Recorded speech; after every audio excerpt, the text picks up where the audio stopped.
Oh, I was getting excited then. I thought there was a cup of tea on its way out. Cool. Might surprise you. Yeah, hopefully. Well, my kids, nah. Right then, we are live. So, welcome everybody. Hope you can hear me all right because I've got this thing on tonight. Because I'm sitting so close to the laptop, I don't need the snowball out. Just turn the volume up on YouTube. So we've got Wayne in. Oh, sorry guys. First of all, we've got Andy, we've got Joe, and we've got Wayne in tonight. I'm not sure if Dale's going to come in. He had an issue this morning with his good lady, so I'm not sure where that's going. But I've sent him the invite. So we got in the chat. We got Sneaks Warlock. We got the Flaming Turner. We got Christine. Michael. Right. Okay. Ramsdale, handmade by Sarah. Right, bit of news on Dale's missus. Joy English. She is fine. She's a bit sore. She twisted her back, and she's painkillered up to the eyeballs. Oh God. She's better soon. So we got Liam Packer has just joined, and Herb Temple. Turnings by Turner. Real Simple Things just jumped in as well. Right, so guys, I'm going to put you backstage. Is that all right, Barry? Yeah, cool, man. Sounds good. Travis? Yeah, no problem, Rich. Cool, thanks, chaps.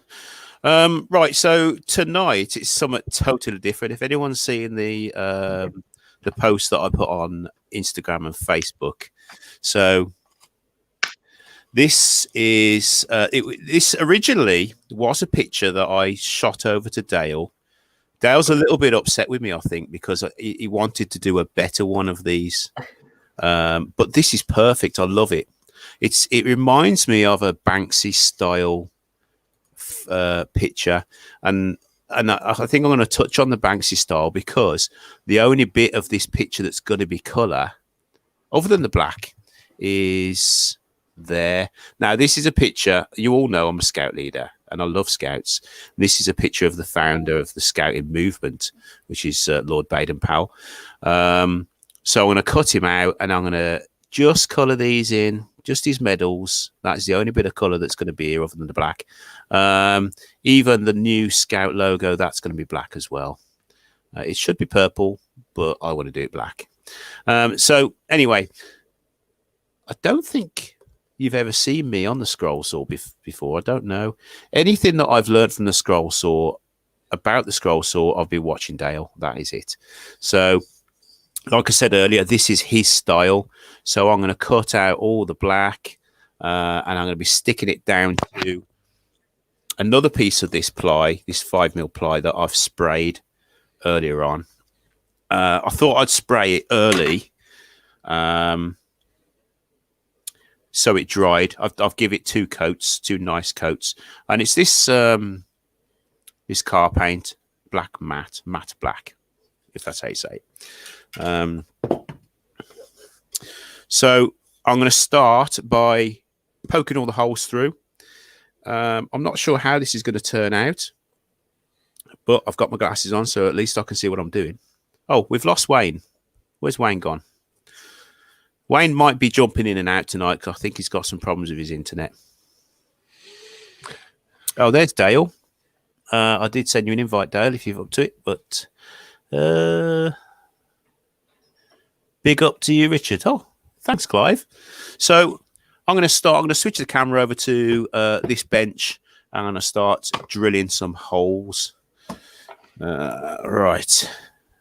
Holes. What blade are you using, Richard? I am using one of your blades, Andy. Oh, Do you know the one that I originally borrowed out of your pack? the 5. That is still the same blade. Thomas, shall I give you a little sneak peek at Thomas's? Or no one's watching? You got it. That's Thomas's. Oh, nice. Thomas has cut these out already. He's cut the little eyeballs out as well. He's struggling. He is struggling, but he's getting there. I'm going to have to just help him a little bit every now and again. So this is the same blade, guys. If you do scroll sawing, these Pegasus blades are the danglies. I'm telling you, they're really good. Like I say, I'm still on the same blade that I put in originally. Right, let's whack this over to. Scroll saw cam. Oh no, that's that cam. That one. Oh. Perfect. There you go. What I'll do is I'll mute myself. I can still. Oh, there's Wayne. I can still hear you chatting, guys, but I just don't want to annoy your earlobes with this. The sound of this scroll Cool. saw. You might want to pop us back on full screen again, mate. Put us back in the background again. That's what. Oh, sorry. Don't want to see us. yeah. There you go. Okay, so these are pinless blades. Oh no! I got in the wrong camera. What am I doing? You don't want to see the ugly musketeers there. Yeah, speak for yourself. There No, you go. I think he's right with all of us there. I do need this shot. See? So Oh, Eva's in the house. Good evening, Eva. Colin as well. If I missed Colin, Jeff's in the house as well. Jeff Christie. Hi, Dale. Hi, Jeff. this is quite a challenge for me. I've never done anything like this, so I'm hoping I don't Evening, Dale. muck it up. Hi, Colin. Your Hi, dad's Dad. in. Hi, Colin. Hi, Dad. How you doing? Don't know how you keep up with the chat. I'm not watching what Rich is doing. I'll be honest. Right, that's. Not sure about the guys. Oh, you've had me in stitches, Joe, with this. No, Nick. Facebook. No, I think people Absolute have. I think people have had enough of seeing me. Them after some eye candy. So what I'm going to do here is see how this line. I'm not too confident with this line. It's really, really thin. So I'm going to widen it a little bit with a Sharpie, just so I've got a little bit more to play with. So only a little bit. Mark's in the chat. Hi, Mark. Fellow scout leader. That's what she said. Oh, hello, Mark. How you doing?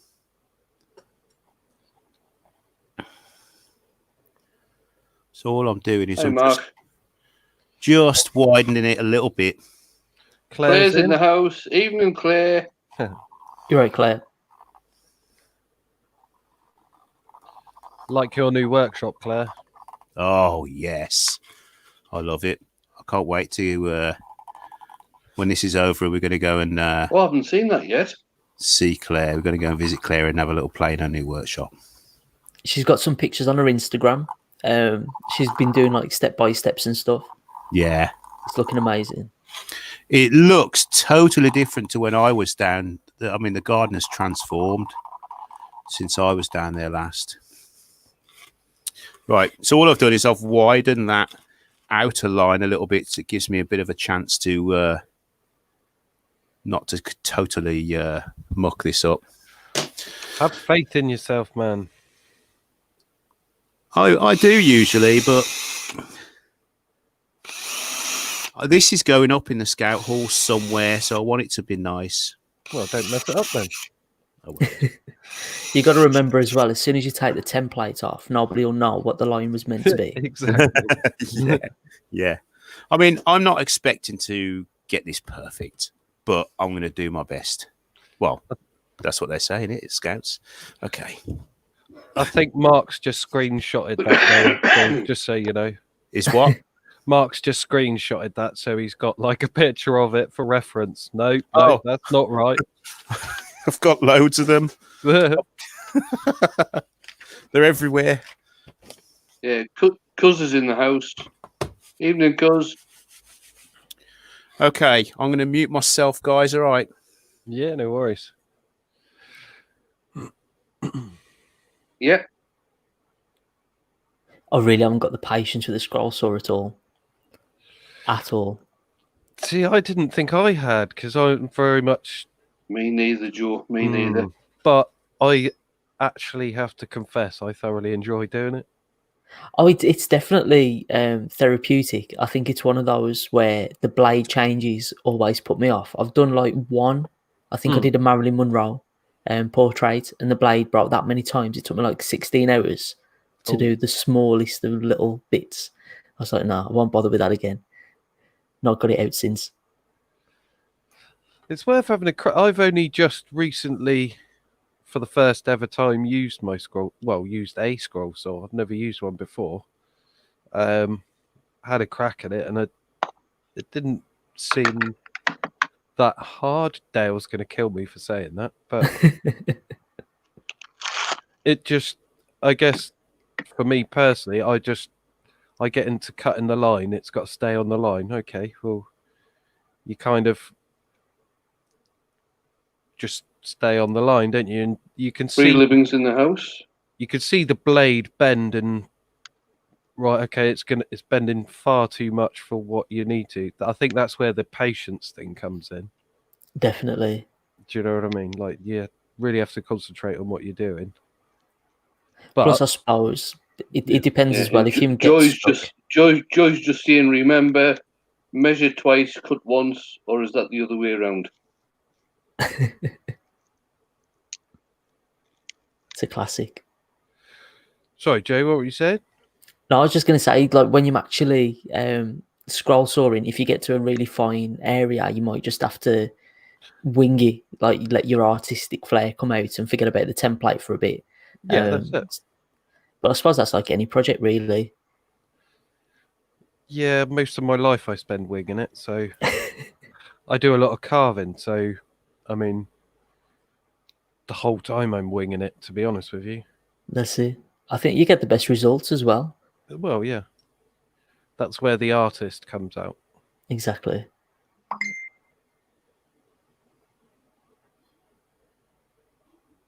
Oh, I like that.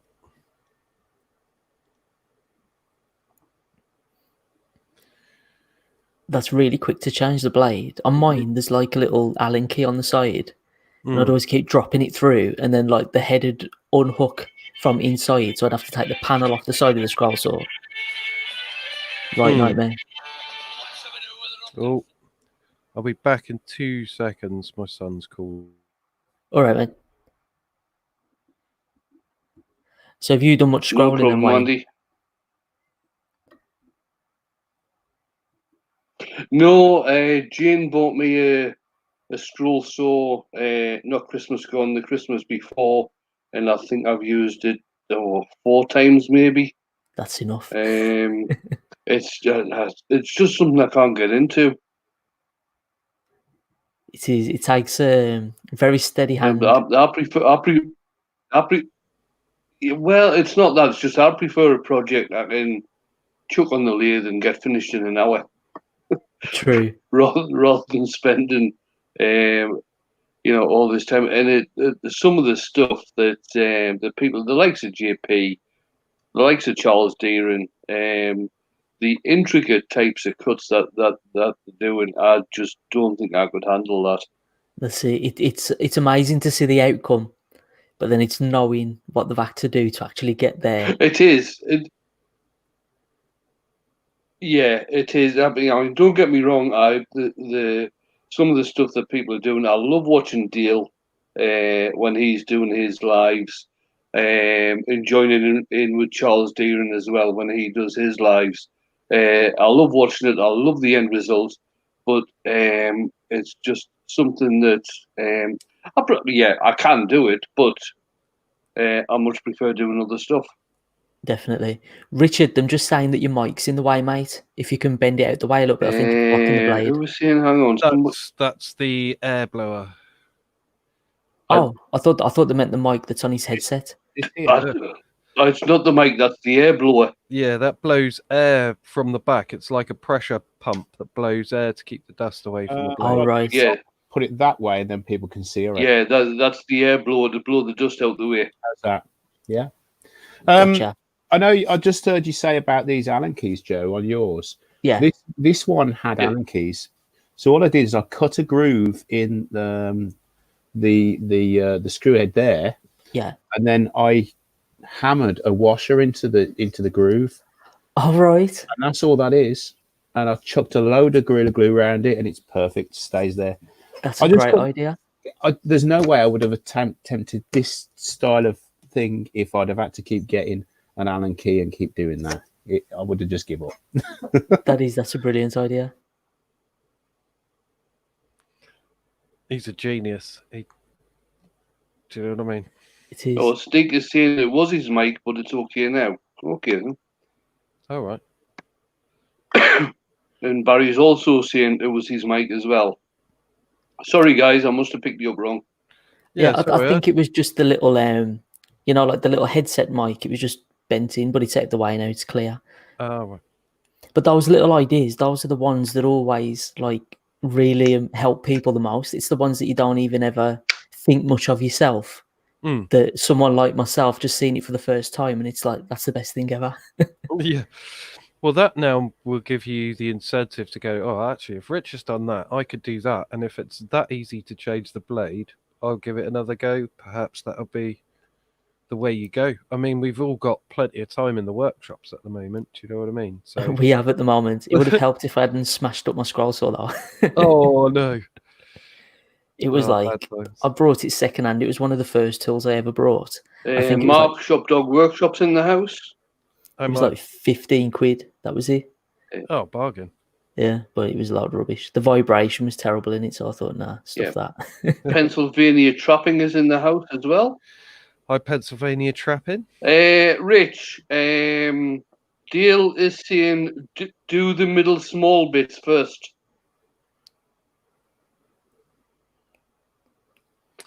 Don't do the big bits. Keeps the rigidity of the piece. That's what all he's thinking, mate. That's a good tip.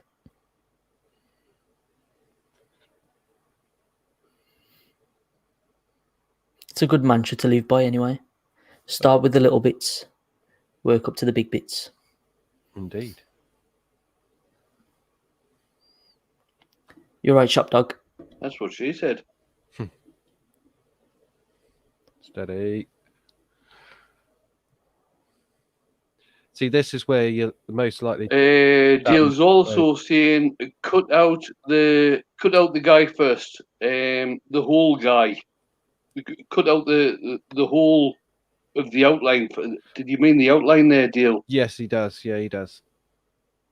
Separate the two pieces first, the big pieces, Yeah, if they're to be separated. yeah. Cut out the whole of the outline first.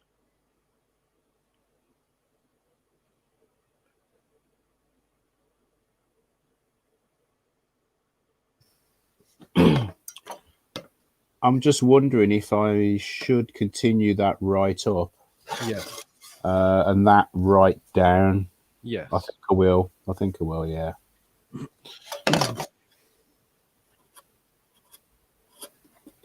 Okay. That can come off there as well. Down there. Okay. Right. Yeah, that makes sense.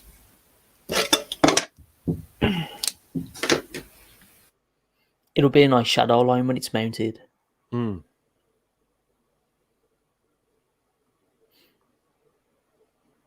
Why is he going in the drill hole? Oh, I know. I thought someone would say that.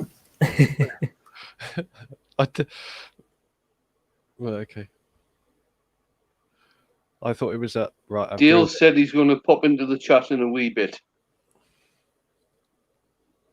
Because us lot are useless and we haven't got a clue about the scroll saw. Right. So Eva is asking, scroll sawn is all about sawing away the dark parts. It really all depends, Eva. I don't do scroll sawn. Joe doesn't do scroll sawn. Andy's done a wee bit of scroll sawn. Dale is in the background at the moment. And That wasn't a very good answer. We're kind of winging it. Kind of winging it. To my yeah. knowledge, it is literally just remove the black bits. Whoa. Okay. That's what happens when you snap a blade. That's it. He's jinxed it because he said before he's been using it for how long? did. I totally jinxed it, didn't I? You know what? It's a well-worn blade. Mate, I've got, yeah. I've got totally. Andy's money worth out of it.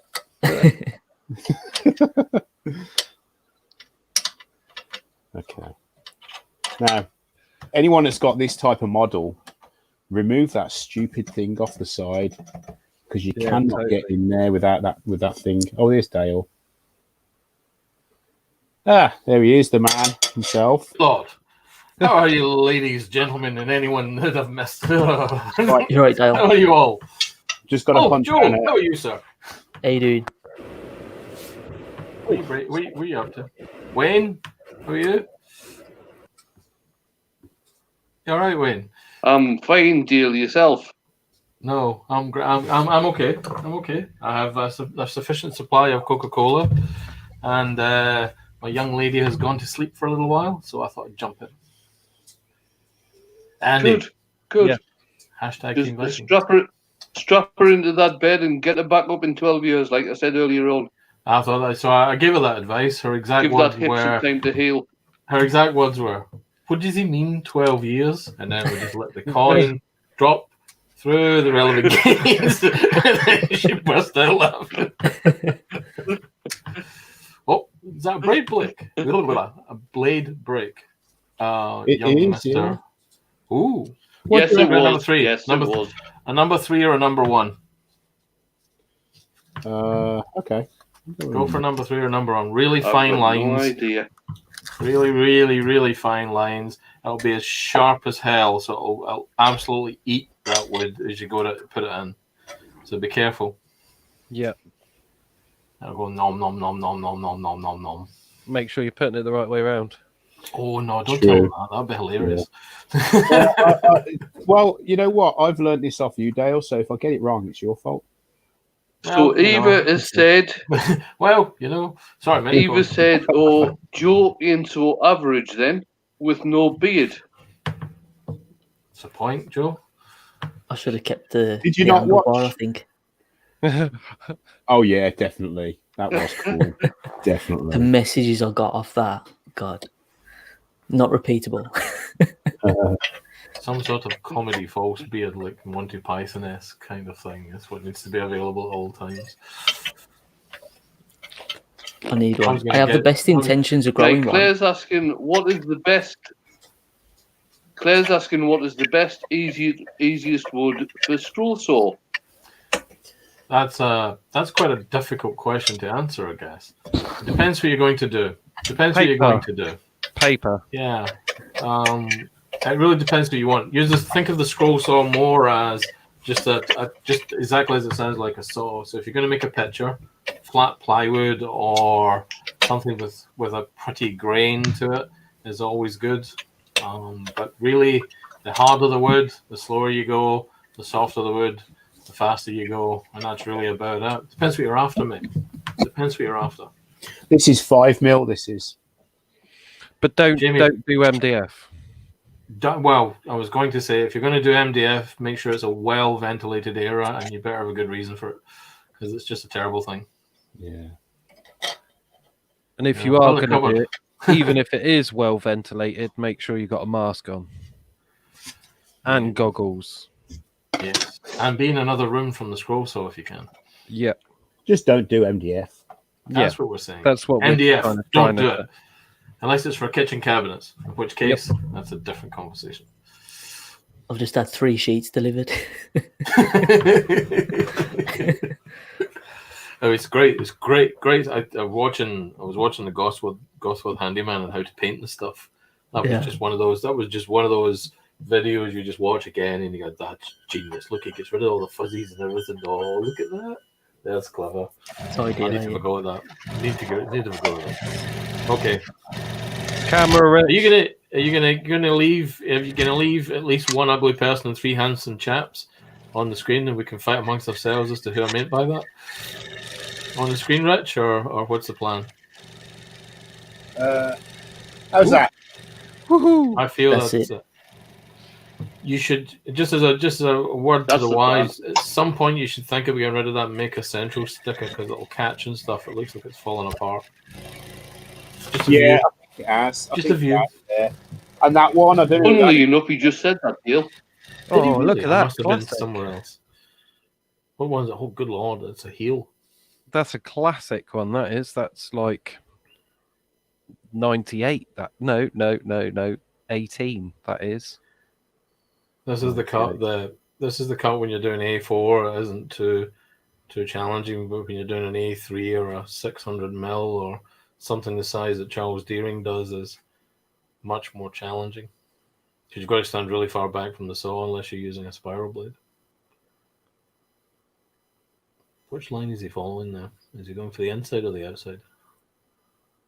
I think he was doing the Is it the inside? inside. He started so. on the outside and then went to the inside. Okay. Got to keep us guessing. Yeah. As to the No, he's inside gone line. on. He's on the He's gone inside. on the inside. He's gone on the inside. My bad, Rich. 6.5 dozen.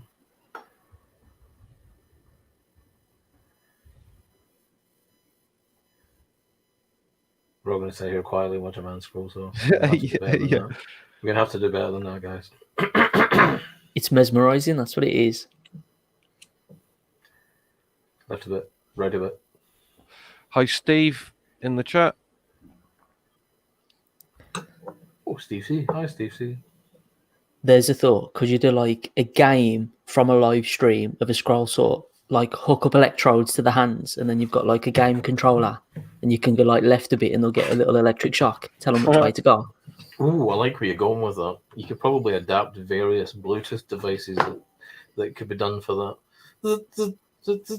Or just phone them. Put like 2 phones in each hand and ring them. Let's see. Just allow for the delay. Just say You wouldn't even have to WhatsApp do message. that. You could do 2 watches, Of course. Mate, like you're- smart watches. We're going too Or the far with this, smart- guys. The smart rings that you can get now. You could have the smart ring Smart going on. rings. Yeah, I've seriously. not seen a smart ring. Oh wow, you're missing Not out seen there. a smart You're looking at the ring. wrong rings. We're looking at that's what she said.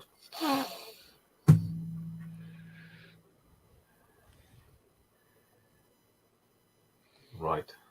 And we're going round. And here at the Beards workshop, where's he's coming round? Oh, I'm not going to do that again. I think it was Sunday, wasn't it, Win? Yeah, that was Luke. It was Said, Sunday. Luke Yeah. said that you sounded like you should be doing Doing the a Formula Grand One Prix. thing. Yeah. Oh, you gotta love kids. Yes, so we gave him a go. It's quite quick. So one of the great. I mean, it's quite a. This is a much more complex. Piece Barry's of it. asking who done the lunchtime live today. It should have been me. Nobody, Barry. It got It should cancelled. have been me.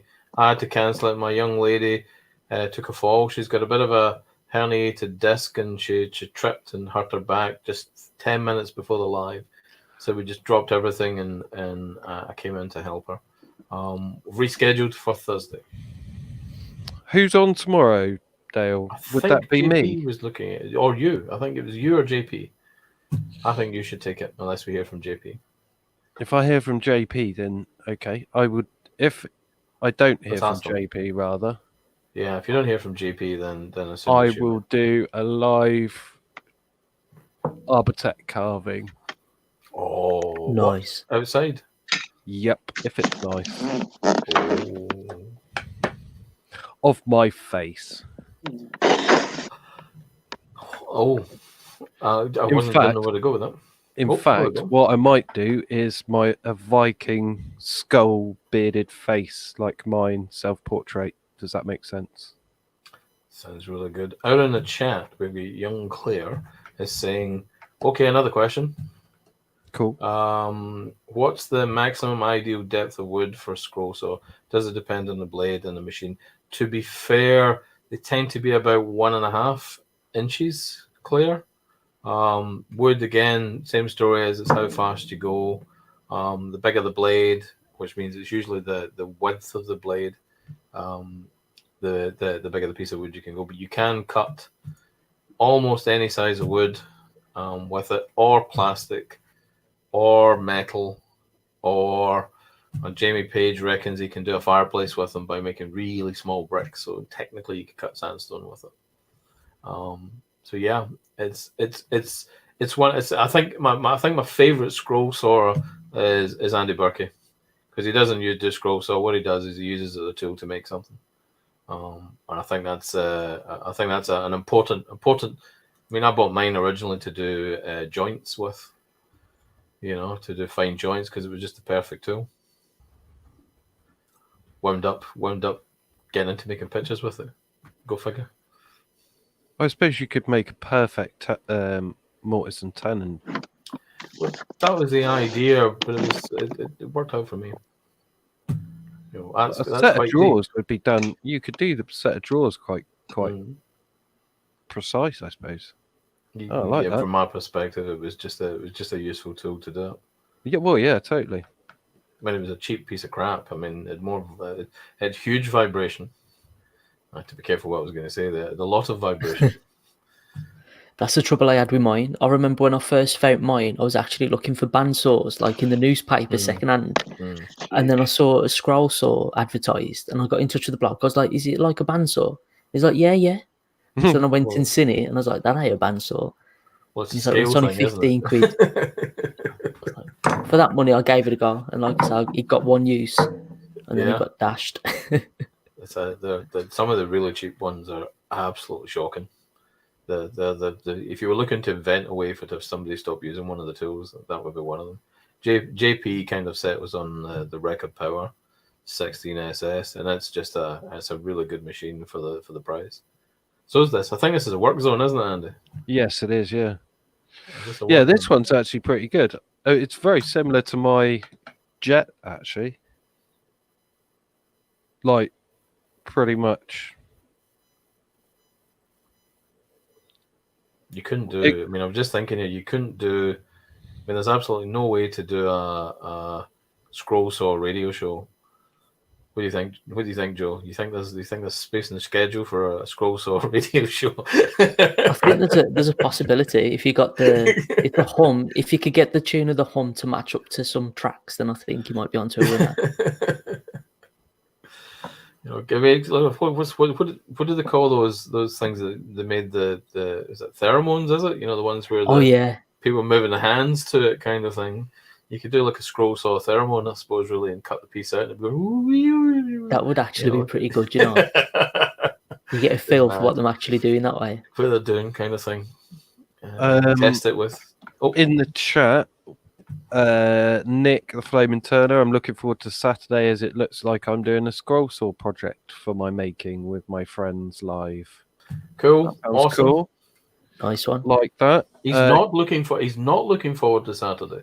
Oh, that's what he says. I'm not looking forward to Saturday. Oh, what's up, mate? I misread that completely. I'm guessing it's because it's the scroll saw. Yeah. Nick does a fair bit of scroll saw. Midnight Joker says it can be a proper faff getting rid of scroll saw vibration. The best way to get rid of scroll saw vibration, Mike, is to buy a better scroll saw. That's really about it. If you want to get rid of it, spend the same sort of money as you would in a lathe on one, and it's a completely different conversation. The blades are easy to change. There's zero vibration. Tables are bigger, cut bigger pieces. Just a different ask, But then to extend the table, all you got to do is really slap a piece of ply on the top. If you're doing spiral blades, you can chuck a bit of thin ply on the top, support it underneath, and you've got a bigger table for it. Yeah, at least that's what JP told me anyway. It's absolutely correct. If you watch Charles Deering's lives, Charles does like 4 feet. He did a life-size R2-D2 and C-3PO on a scroll saw. Wow. I mean, it's just huge. The things he does, and he's literally got a big plank a big sheet of I think it's plywood. I think it's plywood, but I don't know if he's painted it or something. It's a very dark color. Can you not get anti-vibration feet for scroll saws? Yeah, you can. You definitely can, but some of the saws, it's just how the mechanism's been created. So like the one that Richard's using has been bolted down, but it follows that its motor is mounted underneath the table, which means that one side of the saw is automatically slightly off to the other. That's why you see a lot of the smaller saws get the vibration, whereas if you look at the more expensive saws, the motors are mounted up at the back on the kind of, it's basically a scroll saw is a fret saw, so it's kind of up at the kind of top of the loop, mounted at the back, so it's moving the mechanism differently. Cuts the vibration right the way down, since the two arms are more balanced. I did happen to see a little video from Scott Grove. I think it was on Facebook recently, using a scroll saw to cut some veneers, and it looked like he'd inset it into a table, because all that you could literally see was a huge table surface with the top arm of the scroll saw up like above. Yeah, that's it was a good idea. That's the idea that Andy was talking about. It's you basically have this huge flat surface, and there's nothing overhanging, so you're basically moving the piece through the scroll. I mean, basically what it means is you can put like a blade in, and you're cutting out. You can cut out quite large details, and you don't need to worry about turning it if you're using a spiral. The problem with a spiral is it'll kill you. Well, it won't kill you. Spiral will do anything but. It might give you a little bit of a graze. But the principle is that a pinned blade only cuts on one face, really. Sorry, the pin blade. Yeah, pin blades only cut in one face. The straight blades that he's using here only cut in one face. It's basically like a bandsaw. There's only one. There's a set of teeth on one side. The spiral blades have some of the teeth all the way around. So if you can imagine the blade's been twisted. Yep. Like a bit of barbed wire, which means the cut's slower, but they cut in all directions, which is great, awesome. It means you just move the pieces following the line. The downside is it means you've nowhere to hide. if you need to move the thing in a specific direction, you want to move, or you sneeze, or you want to break wind, or whatever you want to do, you've kind of got to stop the saw and take it clear of where you're going to cut with it, because it will just chew off in its own direction. That's why you watch Charles and JP, they use spiral blades. I mean, it's the level of concentration and precision is to be marveled at. That's looking really good, Rich. It is. Looks nice and clean. Cheers. It's making me a cross-eyed though. I think I've just got just with a guess. Shall we call you Clarence for the remainder of the? Yeah, why not? Yeah, we'll call you Clarence. So you've kind of got the main for it, really, don't you? I mean, you could get away with being Clarence, a cross-eyed beard. If it makes you feel happy, that's fine. It's. You should make kits for that modification you made. Definitely. You should definitely make kits, because the Olsen standard one isn't that good. I could do. I could weld them on, or braze them on. Yeah, people would take that. People would genuinely buy them. Do you think so? Any hesitation? Yeah, they definitely would. Have you got a dedicated video on it? No. Make one. It's one of these things where I'm laying in bed at 2:00 in the morning, thinking, and my brain just won't shut up and go to sleep. So I think these things up at in the middle of the morning when I'm trying to sleep. Definitely need a dedicated one.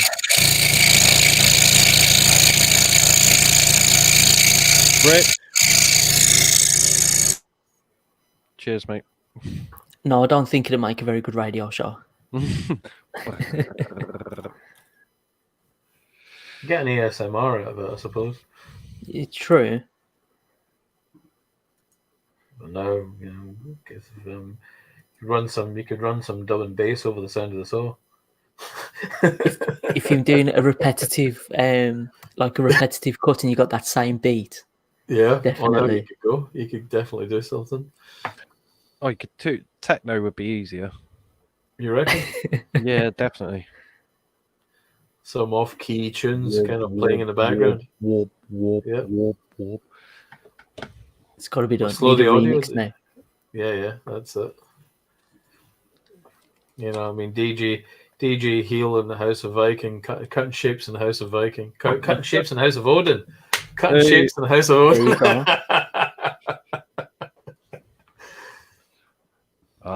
Valhalla. Yeah. Good evening, Valhalla. Yeah. Straight into some Aphex Twin or something like that. Square pusher first. Come on. You reckon? Yeah. I think it's a question of personal taste. Yeah. Yeah. But yeah, Square Pusher was very good at Glastonbury when I saw him way back when. Glastonbury was good. Just saying. But I mean, Glastonbury is your back door, right? Yeah, I suppose about 2 hours away. Yeah. Properly on a school run, just about, right? yeah, it's just around the corner. No, we have to cross county lines and everything. Good Lord. They're a Do they bit ask for funny over passport? there. Do they, They ask for drink passport? far too much cider. I can get behind their view of the world. Cider. Oh. Braid Blake? That Or did it scares just the pop hell out of out? you, doesn't it? What? Did you break a blade? No, it's just slipped. Scared me. And I'm not even there. Ba-ding. No, I definitely think that a dedicated video on that would do really well. It would. Yeah, I think so. It's one of those little adaptations that's just, it's very simple. It is, and it's what people search for. I know I was looking at some, like, 'cause I know you can buy like different heads, and they're pretty expensive for what they are. Okay. Young Mr. Beard, young Mr. Woodturner is backstage. If you could pop him back in. Ah, we're revealed again. Here he is. Halloween. Cutting shapes Hello and House again. of Odin. I'm gonna have to write that down, aren't I? You are. That's it. DJ Heel, cutting shapes in the House of Odin. That would go really well with your new intro. What's that? That, you know, when you've got a whole rave scene thing a little bit in your new intro for your channel. You know, the cutting shapes in the House of Odin. You know, I don't know. I should shut up now. For too much caffeine today, I can tell. Well, to be fair, I might have to bring back I've been asked to bring back the Clockwork Orange. Oh, Oh, totally yes. bring it back. Clockwork Easter. Oh, I can't do a Clockwork Easter Orange. Come on, you must be able to do something. And yeah, I think we need another live together doing some music again. Oh, definitely.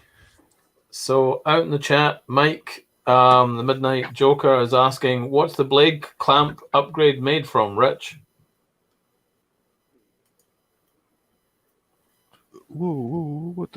This is just a just a washer, a normal washer from Wilkinson's. Don't play it down, Rich. Oh, it's a very It's a expensive washer. Isn't it? it's a homemade wing nut. That's right. I had this particular one made out of titanium in India. To your specifications. Only I can get these, by the way. Yeah, there we go. Made by it's all held together by monkeys, though, or should I say gorillas? Boom. Definitely. They would definitely. I mean, you can't. I mean, there's lots of people make or have made over the time. You know, the adapter kits for the 16-inch saws. But that's really all you have. All the kits are pretty much the same. But that one little adaptation, is cool. It's just so simple. Why didn't someone else do it? Must be a reason. Some purist thing about it snapping loose and pinging them in their eye. But I don't know. No, because they were too busy buying them, deal. Yes, could be, sir. Could be. To be fair, I had a similar problem to what Joe had. I'm pretty sure the Allen key thing on mine, mine kept shearing the inside, so the Allen key became completely pointless. So I tried cutting it like Rich did, and I messed it up. So I ended up trying with screws and various Knobbages. yeah. Yeah. Mike the Midnight Joker saying it looks like a corned beef tin key. Oh yeah, it does. No, it's a bit more sophisticated than that, Mike.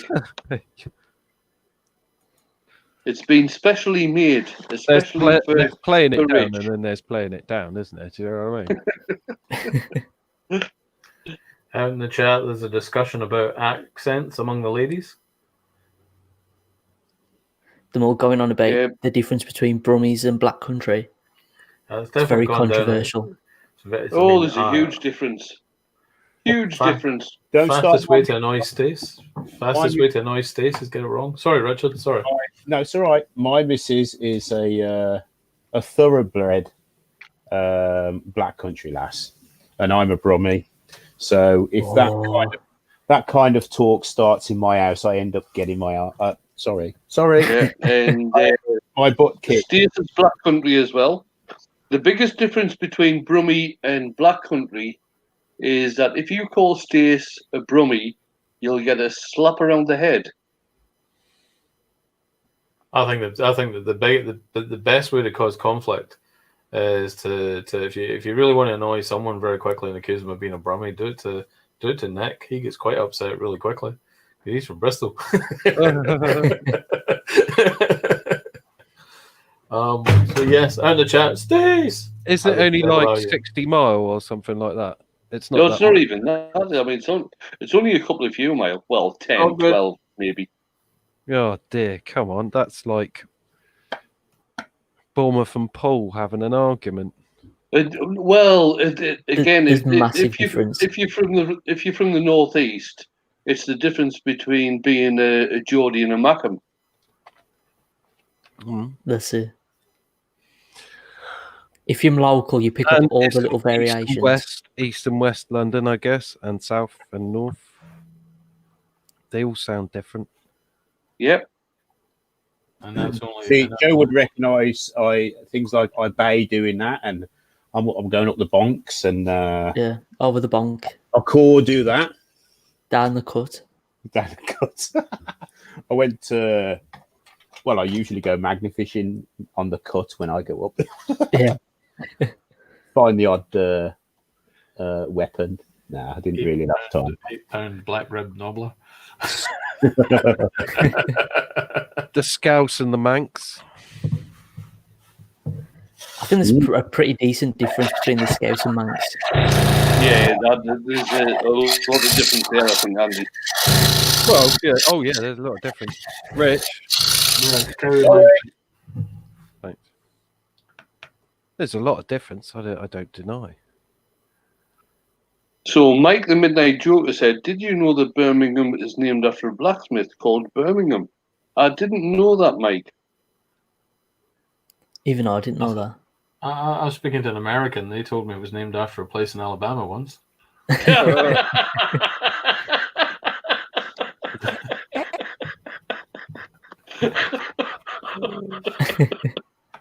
Oh, yeah, they would. You know, there could be any number of makers from America might make that mistake. Yeah. Because it's saying, in his defence, he always got called a Geordie by them. So, you know, yeah, you nowhere near, cause nowhere near. It depends. It depends what subject you get them onto. Every now and again, you've got this hint of being a bit more southern. Because is closer to being a monkey hanger than a Geordie. Well, he is really, isn't he? He is. He definitely is being closer to being a monkey hanger.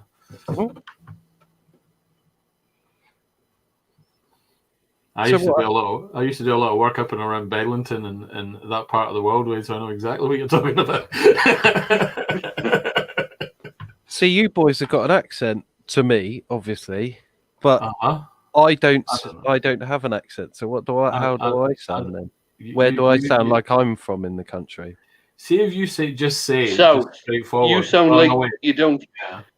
To me, Andy, you sound like you're from down south. Right. See if you say just normally without putting any kind of inflection on a proper job, that'll kind of really pin down where I think you sound like you come from. Proper A bit job. Cornish. Yeah, down definitely southwest. Well, ooh, Purdy, Nice. Nice. Purdy. Got any Jaggies? Southwest. That's funny. A little bit of blowout in the back. That's all right. We sand. Oh, splendid. Yeah, because of saying he's 15 minutes down the road from being a monkey hanger. Yes. I've never heard of that, you know. Really? What, you've never heard of a Never. monkey hanger, Joe? No? Monkey hangers come from Hartlepool. All right. Way back when, in the 1800s, when we, or Oh, was back 1700s, when we were at war with the French, Yeah. Which was a last ship docked at Hartlepool, and there was a monkey on board, and everybody from Hartlepool thought this monkey was a French spy, so they hung Right. it. And that's Okay. that's a true story. Well, Never heard that before. Never. So is it a newspaper or what did they call it? It wasn't a newspaper. It was a journal or whatever it was. Oh hell! Not a journal. Almanac. There's an almanac entry from in that part of the world that talks about the monkey being hung. I'm sure there is. I mean, it's very. A lot of people from Hartlepool get embarrassed by it, and a lot of people from Hartlepool. I can So that's understand more. about 50-50. Are very proud of it as well. Oh, it's definitely. I mean, it's every part of the country has its own mad story. And mine, from where I grew up, we have a festival every year called Merrymas or Murmas, which is about Queen Mary was in the town and all that kind of stuff at one stage, as in Queen Mary, Queen of Scots sort of thing. And they have this festival which is basically a telegraph pole which they grease up. With animal fat, and then on top of it they put a large ham. And the point of this, and you've got to get a team of you together to get up the greasy pole and get the ham. I've seen that. I've seen Kebab. that. Yeah. It's a kebab on a stick. It's a big kebab on it. What you're telling me was the Scottish invented kebab. There's a story we invented tikka masala, but I'm not sure about that. No, that's Well, Birmingham. no, that was. I'm sure that was Birmingham. To tell It you is the Birmingham. truth. There's a story. I'm Yeah. not even a Brummie, but I'll fight that one. There's Same a guy, with curry goat. Exactly. There's a guy up in who has one of the oldest Indian restaurants in the UK. He's handed down father to son sort of thing. And he reckons he invented chicken tikka masala, but that's it's up to him. Yeah. You got to Right. get to the curry mile. Mind you, I think That's heavy. I think the Scots invented the deep fried pizza. We definitely did. That was us. You can keep That that. was us. That was. I mean, if you're looking for a way to have hardened arteries before. I mean, there are various eateries north of the border which will help. They serve such delicacies. Not now, though. Not now, they won't. Oh, one minute. Oh no, you can still get takeaways. So obviously deep fried Mars bar, which I think Ooh. everybody's heard of. You can of course get deep fried ice cream, deep fried pizza, but my personal favorite is deep fried curly willy. Even hearing you say it just makes it sound amazing. It's actually not bad. It's one of those moments where when if it's dipped in horrible chip fat type thing and the fat's not hot, just like all these things, it comes out as a greasy mess. But if it's what do they call it? Is it blanching? I'm not really a cook. Did you just say deep fried curly whirly? I did. Yeah, deep fried curly whirly. Oh, it in wow. dip it in butter and deep fry it. Oh, wow. I could really Yeah, do with go one of on. those right now. Yeah. The thing with the deep fried pizza is they don't dip it in butter. They just get the pizza and stick it in the in the fryer. Horrible thing. Have you ever seen one? I can't believe you said that, Dale. That was What? quite mean. Well, are you pregnant? No, the deep fried Well, now all I'm going to be thinking about is deep fried flipping curly whirlies all night. Like that. Or very, Like very I like can that. even go out and get them, you vindictive. Make one. You're a maker. Make one. What, a curly whirly? Yeah, Oh, I well, suppose. I suppose you could. Yeah, wasn't what I was thinking. You know, I mean, there must be a petrol station that will talk to you. I mean, they're behind all those shielding. You must be able to go. I could wear my gas mask. It's fine. You could go full. You could go full Lord of the Vikings, cutting shapes in the House of Odin. Joy's Have you never seen that heard of a deep Facebook? fried Mars bar. Hmm? Oh my God, what was that? I missed that one. Scots invented deep fried Mars bars. Deep fried Mars bars, the food of the gods, says Stace. Wayne of the Big Feeties, wait until you guys hear my accent. Rich is adding subtitles to the Invades video. I've heard Scott's accent. It's not that bad. It's not that bad at all. I've heard Wayne's accent. It's Wayne of the Big Feeties. I've heard his accent. It's pretty all right. It's very. I mean, we saw you, and we've seen you all in the Fishes, Home with the Fishes. What else have we got? Joy English says she's never heard of a deep fried Mars bar. And she's asking what a curly whirly is. Well, I think we've kind of got where curly whirlies for me are kind of on the same path as Tunnock's tea cakes. Ultimately, Right. ending. Okay. What are curly whirlies? Curly whirlies are. It's basically toffee, which has been shaped into a curly whirl and then covered in chocolate. It's a bit like a chomp, but you get less chocolate and more holes. Well, Yeah. she'll not know what a chomp is either, Joe. I mean, the way you guys say it, it's like, it's like, so what's a love song? Oh, it's a song about love with words and music. Uh-huh. That's what you just did. It's not the case of it's this joyous treat that you get that's made with toffee. It's covered in chocolate. It tastes absolutely divine, and I know almost nobody who doesn't like them. It's like a caramel latte. Marmite. Yeah, Vita Marmite has said that they've got curly whirlies in the fridge right now. We don't really need to know about your personal habits to tell you the truth. Don't do that. Trust me, don't do that. Do all the little bits inside the face first, because that'll mean you've got a big flappy bit hanging out there. That's what she said. But I have actually seen Richard's flappy bit. He did brandish it on camera once. Yes. We are scarred for life, are we not? Drop stuff. Sorry, mate? Yeah, you made us drop stuff, so it serves you right. It was definitely. Well, you wanted to see it. No, we did not. It was for those in the chat. Richard has this was doing some clay modeling, and he had a lump of it left at the end, so he had a flappy bit. And we'll leave it there. No, it was floppy, not flappy. Floppy. Oh, did he not show that in the live? I'm not sure he did. No, definitely not. Definitely not. Am I in the right chat?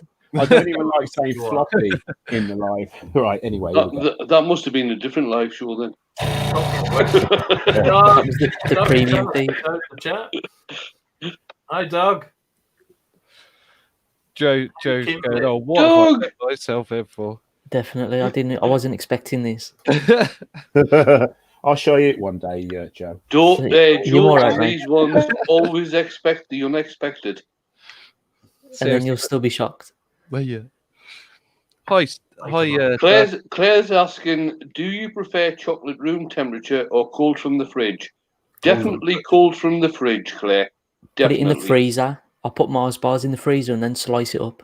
Ooh. Oh, yes. Oh, yes. That's the best way to eat Oh, my life. A gentleman of class. Oh, Joe. Second, but still class.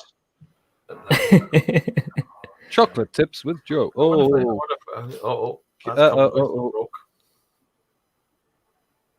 That looks to have come loose, that's all. Who said that? Somebody. Right. Doug is saying, hello, Dale and Wayne. Is that Andy? Yes, it is Andy, Doug. It is, mate. And we've also got Joe in as well.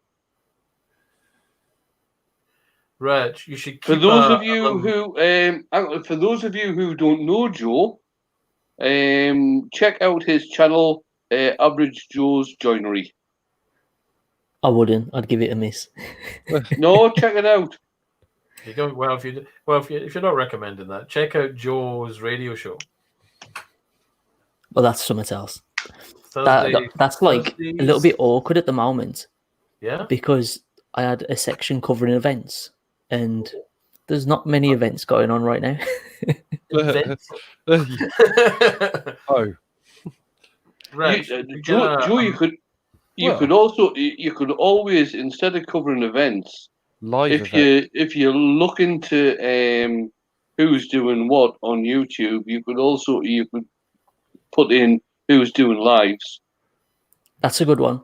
That would be a good idea, actually, especially with everybody having extra time on their hands and wanting stuff to keep them occupied. Yeah, because there's loads of people doing lives. In fact, I think as well as us watching, what's his name again? This guy. Rich. As well as us watching Rich, Martin Saban-Smith's on live tonight. Oh, nice. He's jumped in and starting to do lives as well. I prefer watching Rich, tell you the truth, but that's by the by. And there's loads of other people coming in and doing lives. I think Chris Fisher, the blind woodturner, is going to be starting to do some. Other people are putting lives in here, there, and everywhere, purely because of what's going on and to keep people occupied. Definitely. All the more the better at the moment. It's just trying to keep your mind busy more than anything, and hopefully inspiring people. Well, there is that though, but good opportunity to talk to people. That's there is that opportunity as well. But it's a lot of the time people are saying, get out there, do your craft, and do something, make stuff. This is what you're all about, and then they're saying, no, don't do that. Stop doing that. Come and watch me doing something. Yeah. It's alright. Rich, see, the next time you change the blade, one of the things you could do is at the bottom part, you could put a magnet on it to make it stick. See the bottom mechanism, how it drops out? I've seen folks tap a magnet on the side of it just to hold it still while they're changing the blade out for that style of clamp. Want to try another time.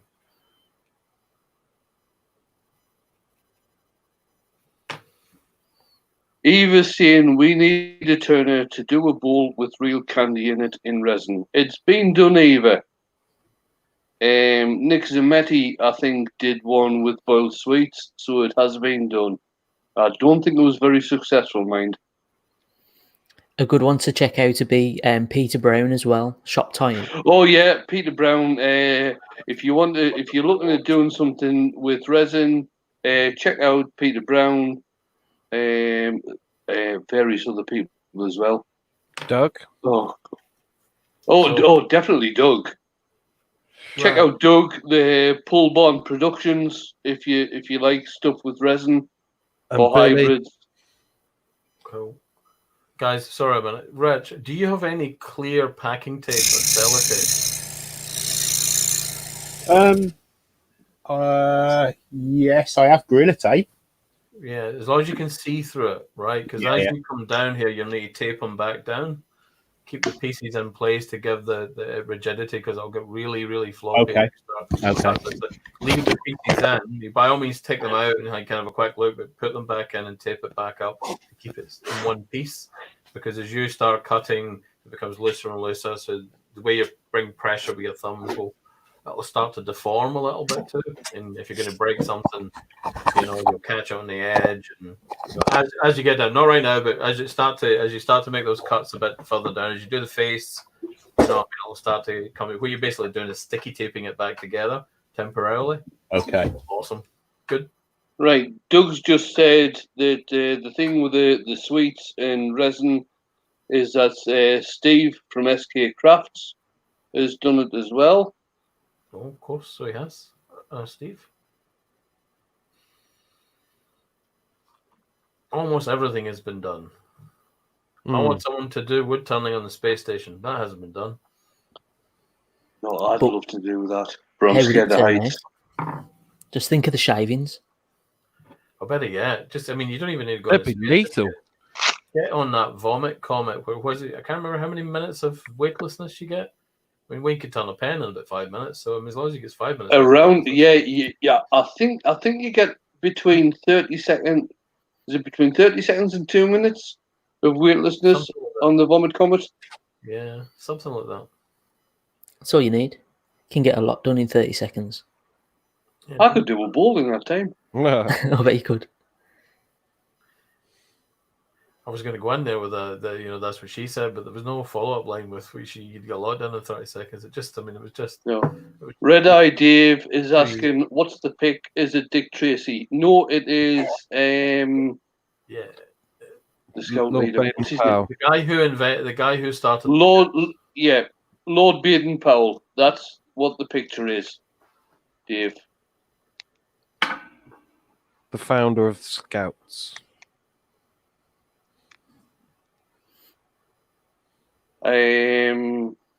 He was asking, what about leather in wood and turn? I have seen Simon Hope from Hope Wood Turning include leather within his turnings. He didn't actually turn the leather, but he actually added leather embellishments after the turning. Guys, there's 4 of us in the chat and there's only 3 likes. Just saying. There's 20 Only 3 either. likes. Yeah. But I mean, 4 of us chatting. And there's only 3 guys. likes. Sorry, guys. Come on, Reg, guys. No, I think there's like make 20 sure likes. you put that piece back in it's if you just can and tape it up. My bad. No, I think your YouTube needs a refresh, Andy. Yeah. If you put that piece back in, that makes that whole section Yeah, stiffer. there we go. That's better. Well, even still. Makes sense. Just The more you I do, knew- the more like that. Well, I the knew more there you was do a like that. reason. Yeah, I just a knew little so bit even- over there. Eva's asking again when they applied leather after. Sorry, Nita. Yes, Eva, he did apply leather after. I don't think he's done a video on it. This is something that he used to do a hell of a lot. He's more about selling turning tools now than actually doing Don't do all of turning. it, Rich. You don't need to do the whole piece. Just do the Just do the see- bits you're sticky taping back in. Do you know Oh, what I mean? okay. Because Like you'll have that, to apply tape every time you put a bit back in. You'll have to apply tape. Oh, yeah. So you're only just sticking down the bits that you need to do. Okay. careful with the blade. Don't cut yourself, What, Mike. that blade? No. Sharp, you cut yourself. That Joy's back. I'm back. I've got a bowl of ice cream with fudge sauce. Oh, Joy. That's just too good. I mean, we're going to go nuts by the end of this lock-in. So we are. So we are. That's easy for you to say like that. I say it like that, I'll get accused of being, I don't know, taking the piss out of the accent from that part of the world badly. Okie dokie there. But I just did badly. Yeah, but Oh, I wasn't really taking it just came out. Just kind of happened. You're a Croydon lad, though, right? Born, yes. My mum's from around that way. My old man's a Scouse. My grandma was from Newcastle. So I kind of had it all. So you're sort of I knew there was something about you that I liked, Andy. And I live in Dorset. South London cider drinking Geordie. Oh dear. Sorry, Did you Andy. drink that? No, that's all right, mate. Do you know what it is? Shall I tell you what the problem is? Right? You broke the It blade? is- I've got the tension set at the back there, Uh-huh. and then when I release it and I push that too far in, it creates more tension. So if you know what I mean. Do you know what I mean? So if it's in there at the same tension, the tension's greater. If it's down there, then it's less, isn't it? Absolutely. Right. Do you know what I think it is? The Pegasus blades are awesome. They cut great, but they're slightly more brittle than some of the cheaper ones. So if you get a bend in them, because you're threading it and you've gently bent it, you create the weak point, and it Yep. will go. If you ever watch any of mine, you can see if I've got the blade's got a bend in it, within a few minutes it's going to go or twang or chink or whatever noise a broken blade makes. Get the blade out, please. They're still talking chocolate biscuits in the chat. I can't watch. I'm actually kind of trying to avoid it. Oh, I've got a quick question for Joy. Joy's saying about Florida was a bit moist for her. She's in New Mexico. Has it stopped raining yet, Joy? Last time you were in one of the chats, it had been raining for ages and you lived in the desert. Well, that's because the world's getting back to how it should be now. We're not flying everywhere. It's resetted itself. Yep. Flying's not really the problem though. Flying actually cuts the temperature because of the contrails actually reflect light back. They did that. They discovered that when it was 9/11 over the US, because they did the cut all the airlines then, and the temperature went up because the contrails were creating high level clouds. One of those little unexpected consequences. So let me get this straight: we have to keep flying airplanes to keep it cool. That can't There be, you that go. Can't be right. That can't be right. Yeah. But surely all the junk they're pumping out isn't a good thing. Well, let's look at this realistically about the junk they're pumping out. Yes, they do pump a hell of a lot of junk out. Are there more ships going around the world burning diesel than there are airplanes in the world burning kerosene? And that was the point I was going to make. Very simple. If you're looking for a big polluter, go find shipping. All those container ships coming from China. Not just from China, from all over the world. I saw a stat recently about the production of cars, and that like 60% of a car's emissions are produced in the actual manufacturing of the car, and then it's the 40% is the lifetime of running it. Yep, it's true fact. Carbon footprint, I guess. Yeah. And at the moment, electric cars put out more emissions to produce than regular petrol or diesel. So you're already on the back foot before you even turn over the engine. Well, same with solar panels. And with electric cars, how do you produce the electricity? Exactly. And with the batteries that go into cars, how do you stop the child slave labor digging out the lithium? At every stage, I think there's always some issue. I don't know how we can ever get around it as a species. The best thing for us to do is to generate your own, have micro generation on your house like you do, Wayne. Yes, either that or fart into a bottle and keep on collecting it. Well, the trouble is you've got to ship all those beans to your house, mate. We're back at the same problem. But that's when the government should be encouraging grow your own. What? Grow your own beans? Yeah, grow your own baked beans. Tomatoes, you make your own sauce. Grow your own run of beans. Can do. But the reality is most of us don't. Like most of the people in the UK don't have a garden that can grow anything in. No, I said to the wife today, we were quite lucky that we got a house with a big back garden. Well, not a big back garden, but a decent back garden that we can still walk around with. The amount of people I know that put in artificial lawns because they can't be bothered with it, cover the whole thing up. Yeah, it's quite sad. When we did our garden, that was one of the things I refused to do.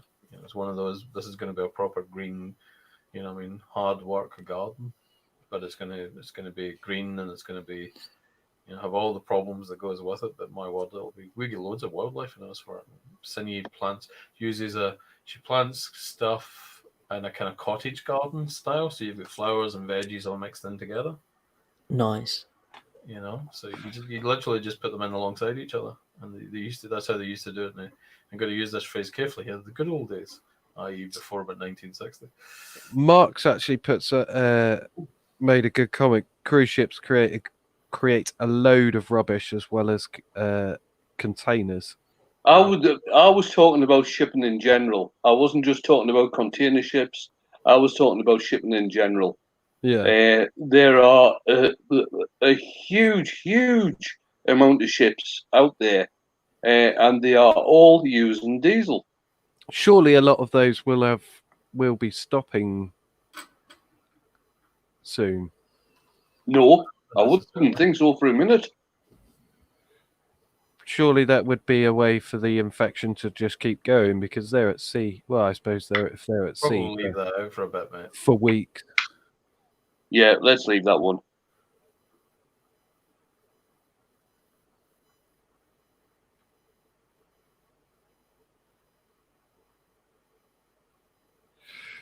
There we go. This is the next scroll saw I'm thinking of again. Is a jet, and the particular jet has a trick where you can actually tip the blade towards you, thread it, and then you can tip the blade back up.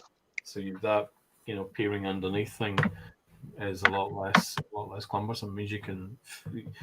There's kind of two styles of scroll saw. They kind of call them bottom feeders and top feeders. Bottom feeder is the way that's by far the most popular because you kind of push the blade through. But you can be a top feeder in an environment where you can actually move the blade and tip the blade at different angles. It's much better. Less So bending. does the table tip? No, sir. The table stays Mine- static. The arm moves and the blade moves. You can Oh, right, okay. Sorry, I Wendy. can adjust the angle on my blade Yeah. because mine doesn't load from the bottom. Mine loads from the front, so I have to feed it in the front rather than. I think it's a jet thing.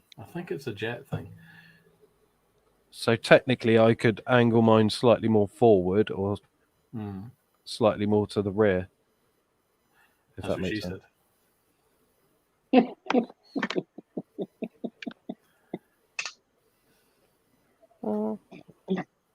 Oh, yeah.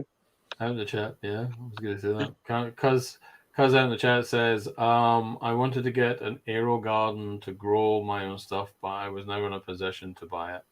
Can't the Fish says, if every person on Earth stay home for 14 days, same time, it might go away. Vita Marmite says, if you own your own land, and I believe you can hunt rabbits. Sorry, he said rabbits. Actually, he said rabbits, but that's okay. John English says, it's easy. Just give him a sharp knock on the head. Works perfectly well. I'm not sure. It does. There's a start of this conversation I've clearly missed, and I've drawn my own conclusions. Oh, everybody just started to talk about self-sufficiency. With rabbits, if you pick them up and twist the neck, they happily die anyway. Same with cats. Mike says you can get blade clamp upgrade for those saws that eliminates those hangers. For Joy English says, "Cuz forget buying one, build it." Oh, good advice. Eva says, depends where, and you need a license to have a rifle. I don't think you need one for an air rifle. I'm not sure. You do in Scotland, Dale. You do. When did that? Yes, you definitely do in Scotland. When did that happen? I remember having one as a kid. 2 years ago.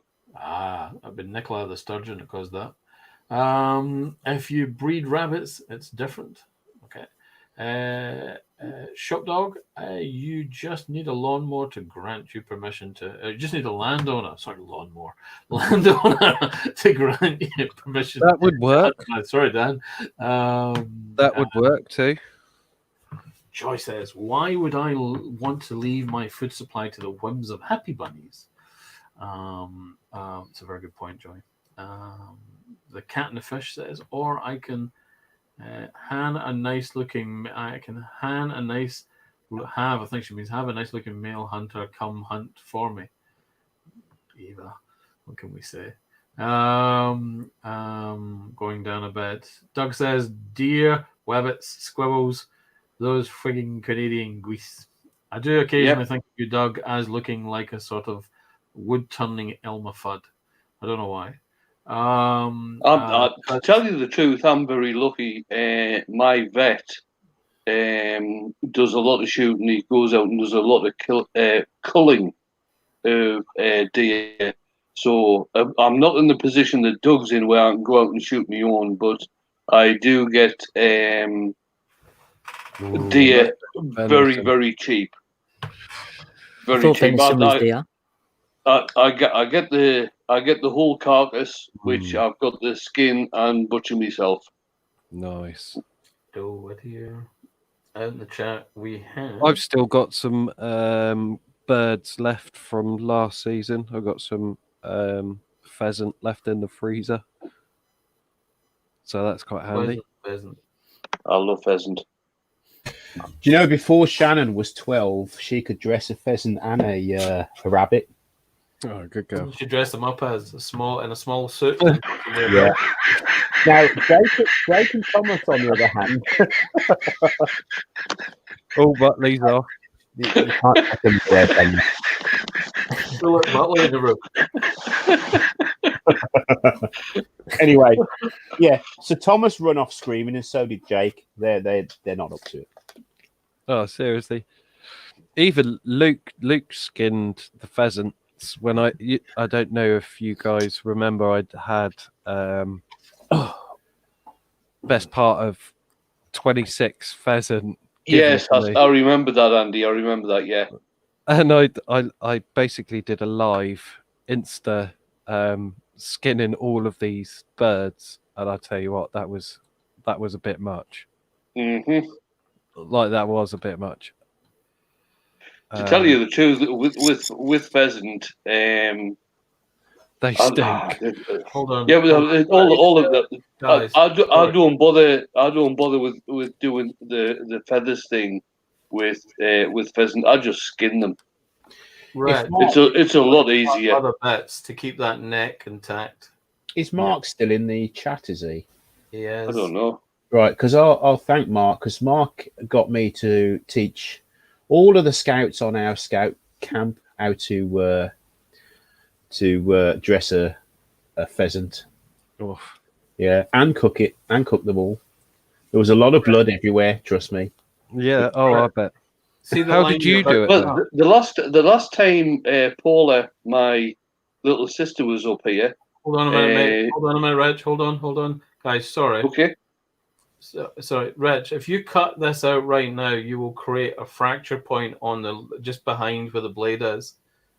If you do some of the other pieces first and then come back to it as the kind of last, really, really down to that last minute, because the hat and there are the weakest points on the piece.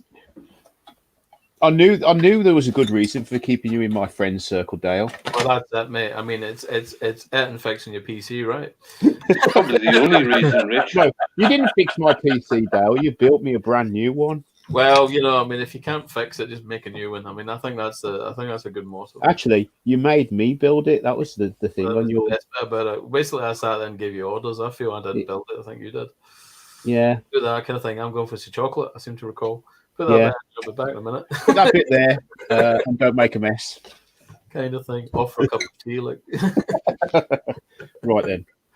Dale, so should I get these little bits done that are secure? Get the little bits out of the way. And we start to get to pieces that detach. So, like, see where the medals are. Yeah. The medal piece is again one of those bits you want to kind of cut out as a whole chunk, and then cut it down into individual pieces. Okay. When you go to do it, so it's kind of the last bit I would probably do, because again, you've got a big fracture point there as well. I do. I mean, literally, when you cut that bit out, you need to tape it back in, and it's the last bit you'll trim out into small pieces because it'll create weakness in the piece. Okay, and then this is right. Okay, that's okay. I look forward to that. I'm going to get some popcorn and we'll look forward to that. Well, we'll see how it goes. What's the worst that can happen? The worst that can happen. Oh, good point. You need to get your glue out. That's the worst that can happen. Sorry, Andy, was you going to say something? No. I was just about to say mute.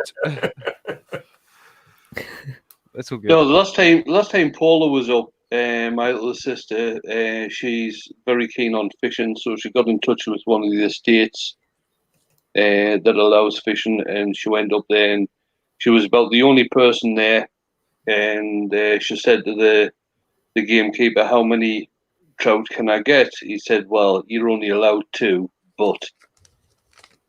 So she came back with a dozen. Yeah. and See, said, "Here you go."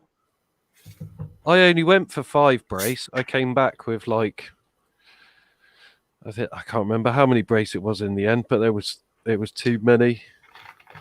And I gave half of what I came back with to my chef friend.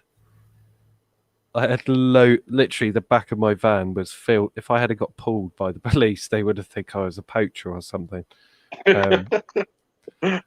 Like seriously, the back of the van was full. It was quite funny. Did smell a bit funny afterwards, but you know.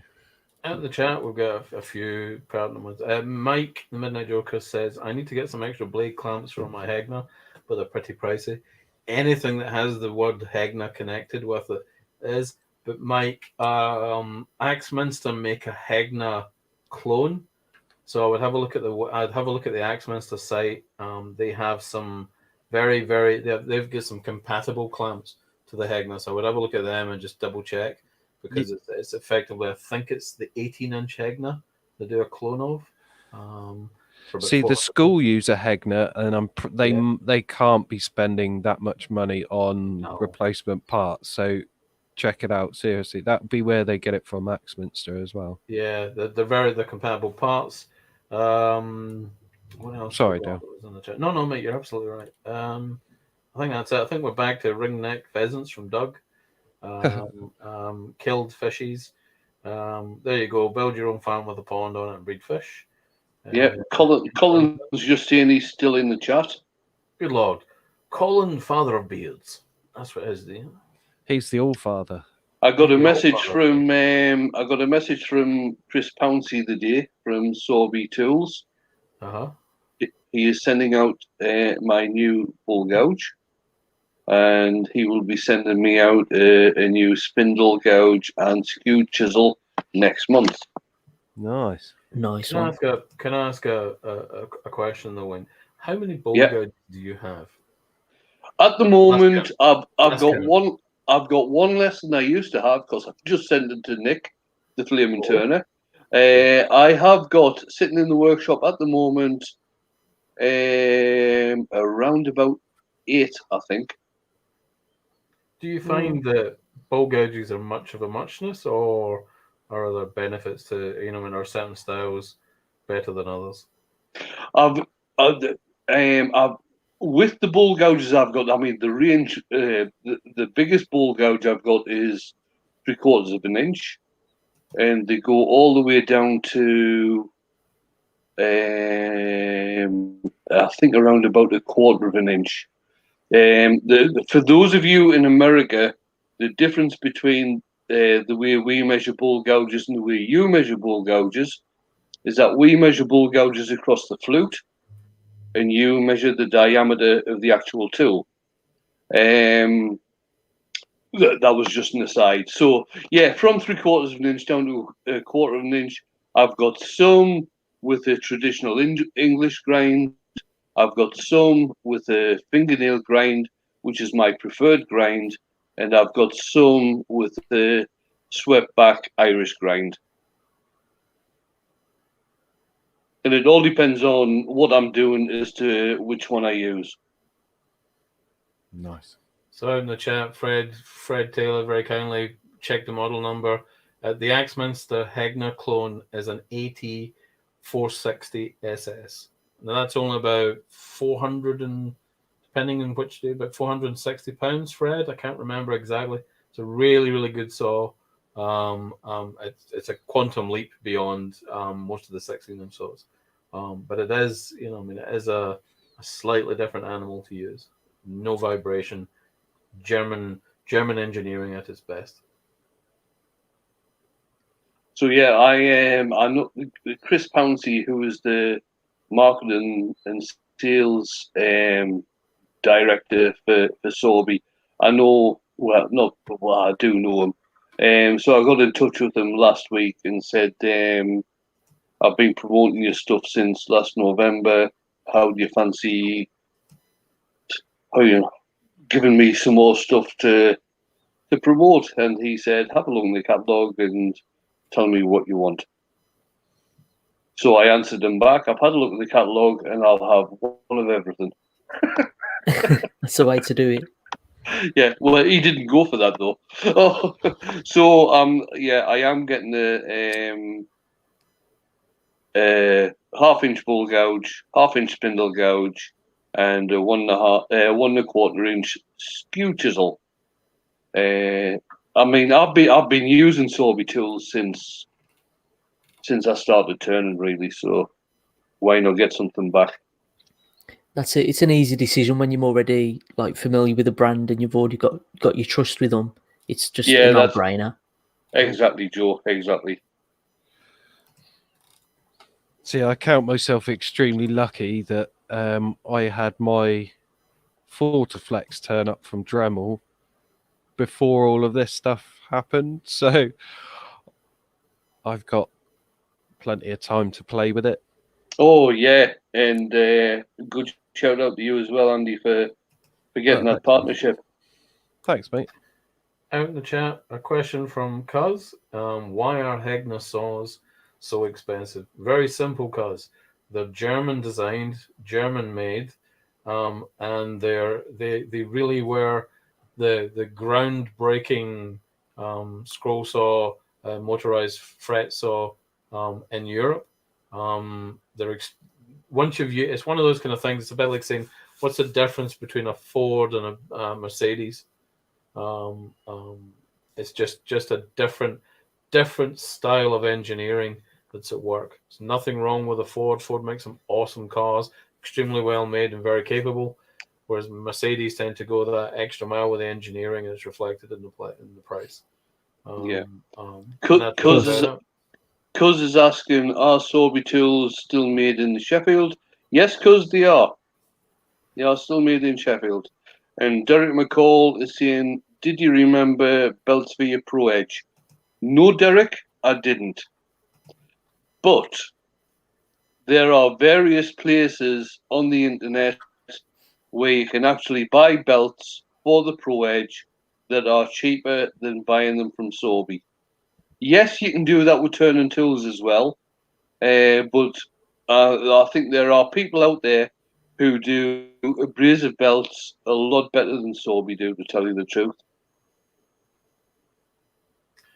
Out in the chat, it's a case of Doug says he started out in Sorby tools. Wayne of the Big VT says yes, because that's why the quality's still there. Yeah, exactly. Doug kind of really sums it up and says the difference is you can afford, and you're absolutely right. It really does come down to, I think modern Hegners all sit around the £1,000 or the €1,200 mark, where you can very capably buy similar saws, equivalent saws or good saws for much less than that. So, but I guess it's like everything else. Charles Deering uses a Hegner.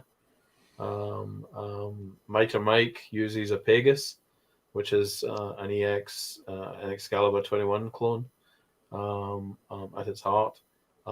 Most 16 inches all follow the same basic reference design, like the Work Zone and like the Wrecking Powers or the Wens, or even to some extent Andy's Jack. Do you mind if I drop in a GPS advert? Of course you can. Cool. GPS sponsor me too. I know, that's why I was asking. Of course. Andy, you put in whatever you like, mate. I've told you. Okay, so this is is a post from GPS on Instagram. GPS warehouse is now closed, obviously, like everybody else is. But they are still working from home. So if you should need to, feel free to contact them on their email. They are still there, if you know what I mean. Go check out their stuff. They're awesome. They sponsor quite a few of us in the maker community. It's a great material to use. Highly recommend, obviously. And yeah, great company, lovely people. Wish them all the best. Thank you very much. End of thing.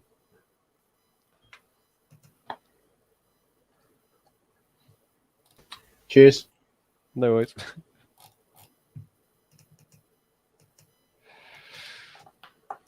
Does mean I can't restock though.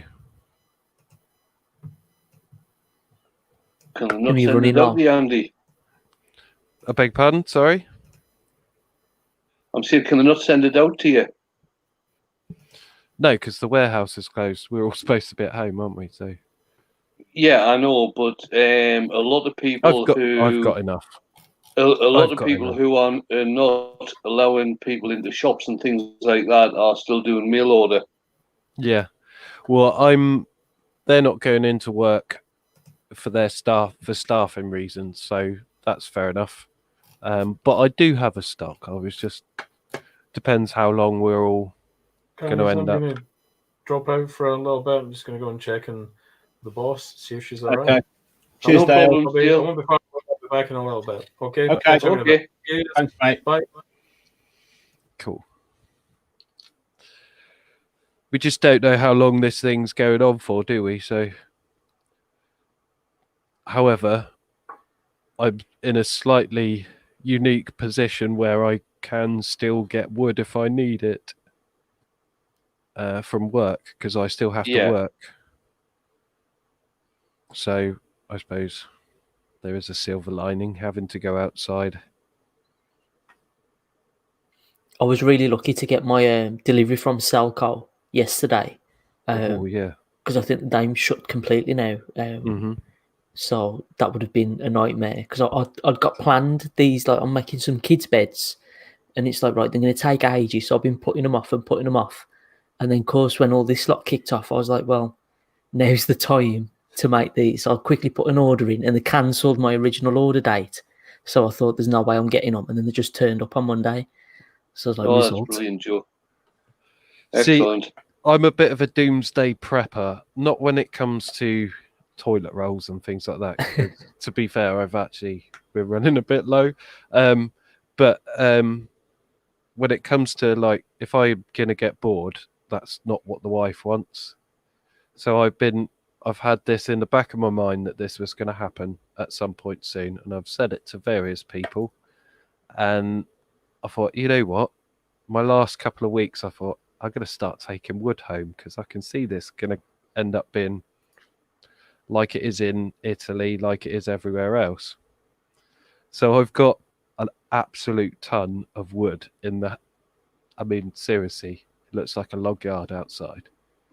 That's the way to do it. Well, yeah, but I'm only getting like 3 or 4 logs every time I go to work. But I've got a full-time job, so I'm working every day of the week. Soon adds up. Yeah, totally. Unfortunately, I managed to hide it from the wife. She doesn't usually come down to the garage side, but she came down the other day and she was like, what are you doing? I was like, I'm not stupid, darling. Do you want me to get bored if this thing, Right. if we all end up getting locked down? Mike is asking Rich a question. Oh, Rich, do you rough the ends of the blades up with emery paper or abrasive paper? It sometimes helps the clamps grip. I've not done that as of yet. I might try it though next time. That's a good tip. yeah. Yeah, I was 'cause just suppose, thinking the same thing. Yeah, great tip that is. How I we think do? because We're was like, asked with. Oh, sorry, go on. no, it's all right. How are you guys to stay on for a little bit? Because all I've got to do is these little bits, and it's an hour and 40 minutes nearly. Oh, we're fine. Oh, mate, you sorry. carry on. I'm usually, fine. I'm fine. Okay, Yeah. I usually only like to go for 2 hours, but this might just go. No. All right. You carry on, Rich. Definitely. Cheers. I was going to go for a pint, but I don't think that's on the cards. Cuz was asking. I think it was Cuz. Hang on. Wait, let's go back in the chat. Take away any. Oh no! Wait a minute. McDonald's? Oh, Yeah. How about pizza? Oh no! Can't even have a pizza. Sorry, it was Mark. Mark was asking. I think this was about Bet we could still get a Sobe kebab. and another maker. Mark Shopdog Workshop was asking, can you buy direct from them on the site? They list distributors. No, Mark, you can't buy direct from them. Although, after speaking with Chris Pouncey at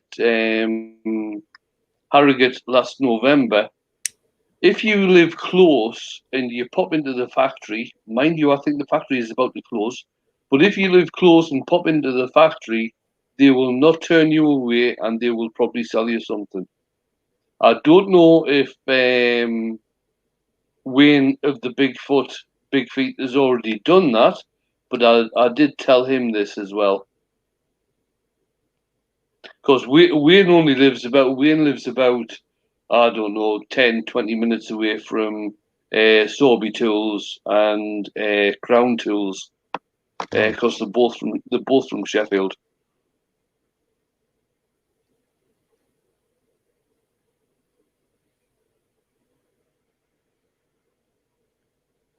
I had a chap at school get quite funny with me.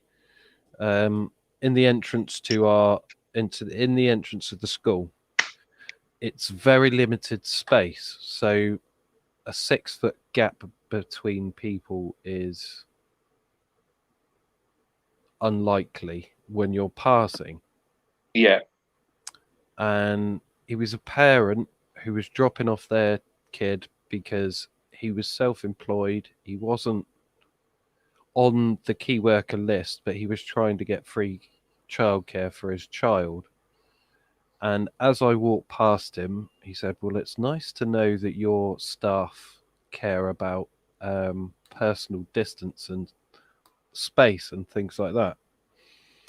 Then my instant reaction was to turn around and I said to him, and you're the one that's expecting me to look after your child. Yeah. That's right.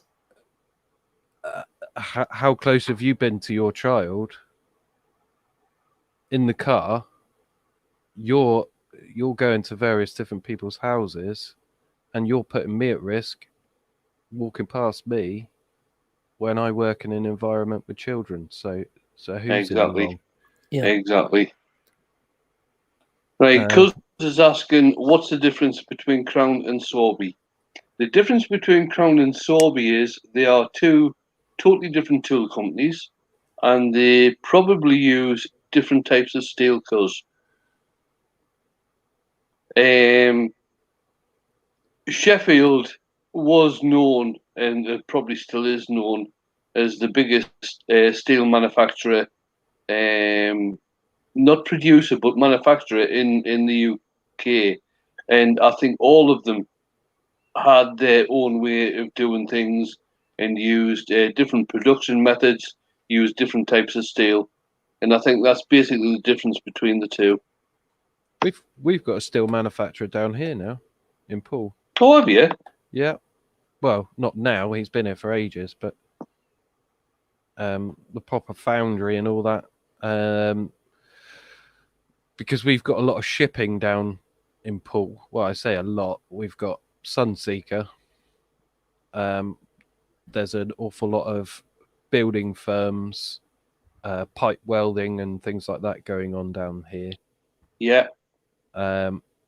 So there's an awful lot of fancy steel, but it's nowhere near, I wouldn't have said, near the quality of Sheffield steel. But these days, you'll find it hard to get anywhere near the quality of Sheffield steel these days. Get my words out. Come on. These days, the steel's made to specification. It's not necessarily made how it used to be made. Does that make sense? Yeah. I hear what you're saying there, Andy. Yeah. Because when it comes to things like welding, you need to know the exact composition. Thank you, of the material you're welding. Yeah. If it's a slight variant, which it would be, well, you'd get a different reaction and a different fix. It wouldn't be as good, or could be better, or could be worse. You know what I mean? Needs to be an industry standard. So I guess, unless it's Chinesian, I guess.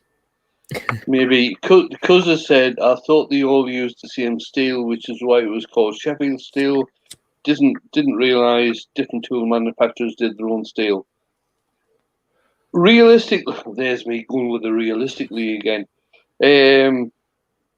What it is, is that because Sheffield was the main producer of steel products in the UK, Quality. and still.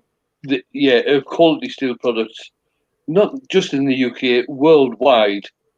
Anything that came from Sheffield was basically called Sheffield Steel, but everybody had different production methods.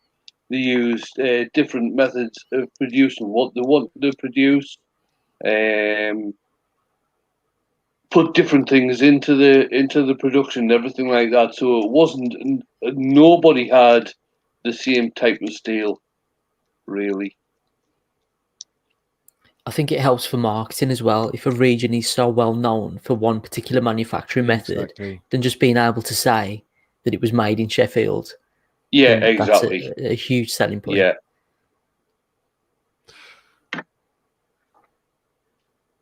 Made in the UK, Mr. That's Means. something. that's why Rover cars were so good. Good. Yeah, when they were good, because they used to be. Yeah.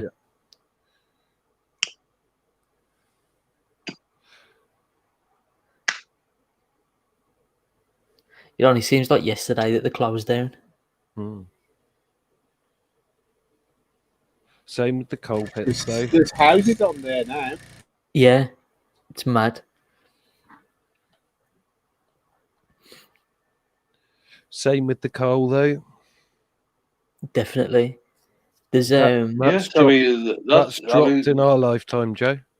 it has. I mean, if anybody remembers what the northeast of England was known for, it was coal production and shipbuilding, Definitely. and neither of them go on to a great extent now. Which But is it's a like with the shame. Black Country, the whole way we got our name. There was that many coal mines, and like even now, if you want to buy a house, you got to like have a proper survey to make sure that it's not over any like Any mine unregistered shafts, coal yeah, pits. or Yeah. tunnels, yeah, exactly. Tell you that's very strange. You should say that, Joe. I've watched a couple of the house auction things over the past couple of weeks, Oh, yeah. and quite a few of them have actually come from Bilston. They have recently. I've noticed that. Yeah, and a lot of people are having to have surveys done to see if there are any tunnels underneath the houses that they've bought at auction. Yeah, we had to have it done with ours. Luckily, where our house has been built, it used to be a golf course, so it cool. was always clear land. So we got lucky with that one. But yeah, you've only got to throw a stone and you'll hit where there was mines. Right. See, down here, if you build anywhere, you're more likely to build on a old forest, or marshland, because that's what Dorset is, pretty much. Marshland and forest. So there would still be kind of issues with the foundations then. Oh, definitely. Yeah. Probably not so much down here, to be fair. Not where I live, anyway. The heathland would probably be a little bit boggy. The heathland that we're on now, Andy. But that's boggy, though. Well, it came from Bournemouth, and it didn't finish until it hit the other side of Dorchester, just this heath. Yeah. Quite a long time. Well, a long way, isn't it? Just a bit of useless information.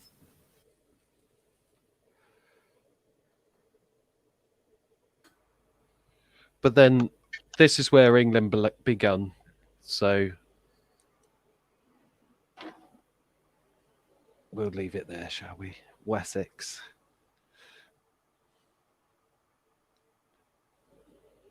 Stace said about how Warsaw's well known for its leather. It is. Saddlers. Bilston was pretty big for the glassworks as well back in the day. All right. My nan actually worked in the glassworks all her life, and I think she was one of like the last workers when they closed it. That's quite cool. My boy wants to be a glass blower, weirdly. Nice. Out of all the things he wants to be, he wants to be a glass blower. Not a easy hobby to get into. No, and it's not something that he has gone away either. We're talking. This has been going on now for probably about 4 or 5 years. Oh well. There are still quite a few glass blowers about. Oh yeah, um, there is locally as well, and they do You know, classes. yeah, artisan glass blowers. I used to know one up in this area. I'm forgetting his name now. Ed. Oh God, no, his surname's gone. Well, there was that dude at Makers Central, wasn't there? He was doing it. Yeah, I on was stand. Ed Inglefoot. That was his name. He was very much definitely a hippie. Used to live in a tree house. Built his son a tree house and everything. And I attended quite a few craft fairs with him where he actually did glass blown live with the craft fairs. Absolutely brilliant. Magic stuff he used to do. Wayne said, but Sheffield is where England was perfected, Andy.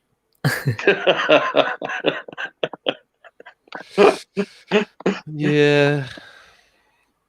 Oh, yeah. Literally down the road was where it all began. Like Dorchester, just down the road, was where King Alfred hid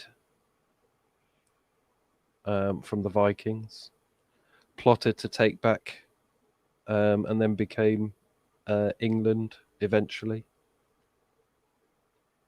Just there you go, bit of history. See, you learn something new every day. You do. I know Bilston's in the Doomsday Book, which goes back a bit. Mike the Midnight Joker is saying that Bewdley was famous for glass blowing, and the museum used to have live glass blowing demonstrations. Not sure if they do it now. Yeah, there's a guy. I actually inquired because it got to the point where it was getting a bit annoying that he was asking every week. So I inquired. My mum and dad inquired as well, and he can't do it till he's 14 because of the health and safety, because of the kiln, because of the heat, basically. Oh, Pam's in the house. Pam from Highland Boxers in the house. Hi, Pam. You're right, How are Pam. you doing? So that's a bit of a shame. Obviously, he's got to wait till he's 14, but I mean, he's 12 now. Has he had a look at sugar blowing? Oh, So like with melted sugar, because I believe that can be worked very similar to glass. oh. I'll tell you what, that'd be a cool thing. I'll take it. That's done a lot with cake decoration, Joe. Yeah. Yeah, I Ooh. thought as much. Yeah. See, he likes his cooking as well. He's very good cook, actually, to be fair. Could be something to play about with then. Yeah, definitely. Especially, I don't know if they're going to allow the parents access to their kids during this. Yeah. Because obviously I don't know if you know, Joe, but my son, he lives with my ex-wife. We live about an hour apart. I used to have him every weekend. Now I only have him every other weekend. And obviously through all of this, I don't get to see him because he'd be at his mum's house. Yeah. Yeah. So can I just say that Wayne's put in there that Valerie's ancestors owned Abbeydale Industrial Hamlet, which is a historical place in Sheffield, tool making history, making sides, etc. cool. Joy's asking, why do they call it the Black Country? I'll hand that one over to you, Joe. Basically, it's really industrial area, the Black Country is. So we had a lot of coal mines, a lot of factories, and the pollution that was put out by all the factories and the coal mines literally made the air thick and black, full of smog. So that's how it earned the nickname of being the Black Country. Stuart Wiltshire in Dorset. Does 1-to-1. That's the guy. Stuart Wiltshire. Well done, Mark. How did you know that? You're at the other end of the country. He probably Googled it. Oh, he's way more organised than I am. It's been years since I've been down to Dorset. Down to the last time. Tell you the truth, last time I was down in Poole was, oh God, when was it? Oh, a long time ago.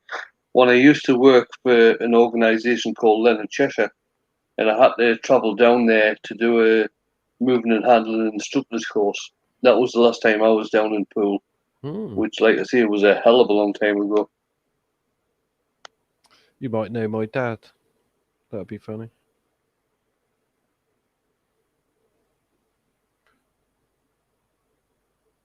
Why would that be, Andy?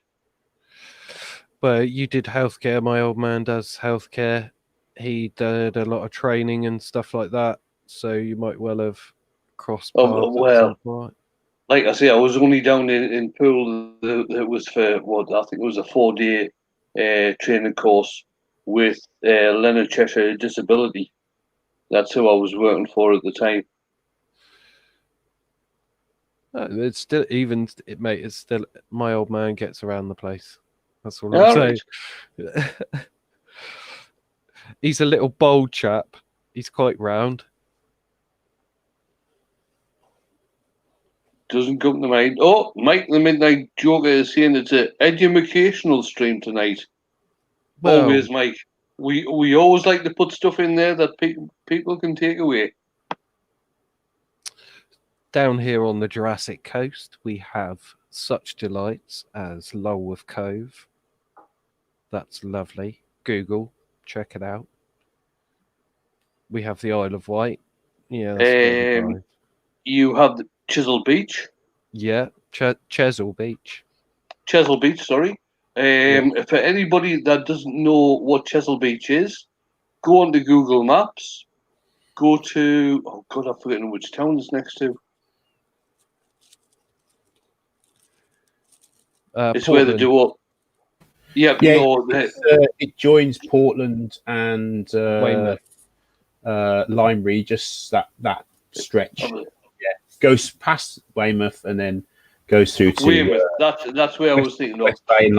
Weymouth. If anybody wants to see any very good sand sculptures and carvings, Weymouth where to do that. But Chesil Beach is basically a gravel hill that stretches for miles, and the way I came across it is when I was in the Dafton Barmy, some stupid officer got stuck out in the Solent on his yacht and came across to us where we were doing a camp sort of thing and said, can you come out and help? So we had to haul a bloody assault boat over the top of Chesil Beach to go out and help them. Oh, God. Can just imagine. Aye, it was a bloody nightmare. The tides around there are something to behold as well. They're quite dangerous. A lot of people have been lost recently because they've fallen foul to the tides. But even looking on Google Maps, if you have a look at Chesil Beach, it is. It's beautiful. It's something to see. It really is. We also JP's in. Hey, JP. Didn't see you come in there. You're right, Jamie. We also have the Verne Prison, which is carved out of rock. All right. That's quite interesting. I don't believe it's still being used. I could be wrong. Might be a black site now.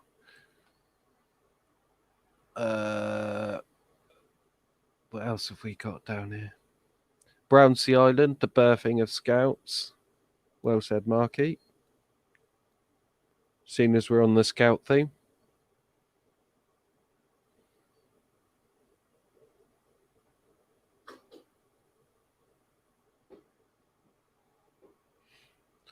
Sandbanks.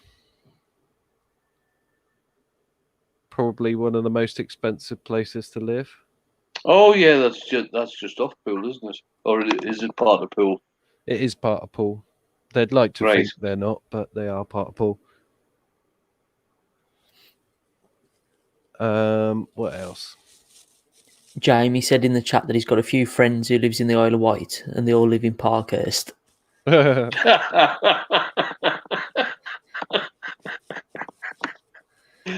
Yeah, I can imagine, Jamie.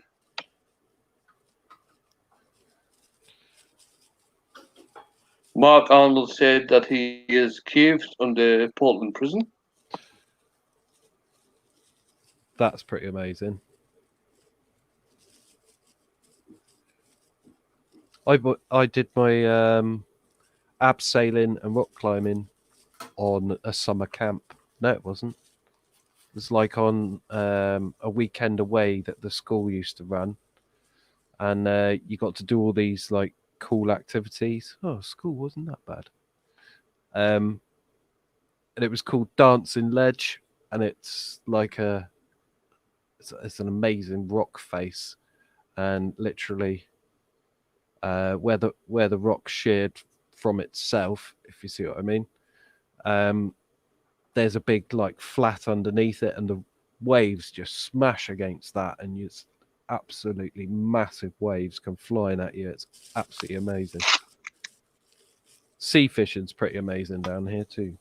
Yeah, Wayne Bigfoot's just said that the sea fishing is probably the best in the UK where you are, Andy. Yep. Last time I went, only cast the rod out 3 times and I caught 3 fish. Well, I did I think it was 1978, I think it was. Got the chance of having a sailing trip from Southampton. This was with the army. From Southampton along to Weymouth and back to Southampton again over the period of, I think it was a week, 10 days, messing about. And basically, we lived on fish. We were fishing all the time. Well, when you come down, Wayne, we'll have to go fishing. Assuming we're allowed out. Well, if you're coming down, then we're allowed out, aren't we? I will be down at some point. I will definitely be down at some point. As and when I'm going to be down there is obviously going to depend on the situation that's happening. But things get postponed; they don't get cancelled. Absolutely. That's it. Mike, the Midnight Joker. When I lived in Bournemouth, you could still buy a property for reasonable prices, Colin. Yeah, that's true. Missed opportunity. Prices down here are crazy. Absolutely crazy. Reflected in the rental prices, let's put it that way. Yeah, JP's saying he's got the White Cliffs of Dover near me and the brown murky waters of Ramsgate. Yeah, I remember Ramsgate well, JP, from getting the ferry. And France. Yeah, that's another thing. You have got France pretty close. In fact, you are in France, aren't you, JP? Yeah.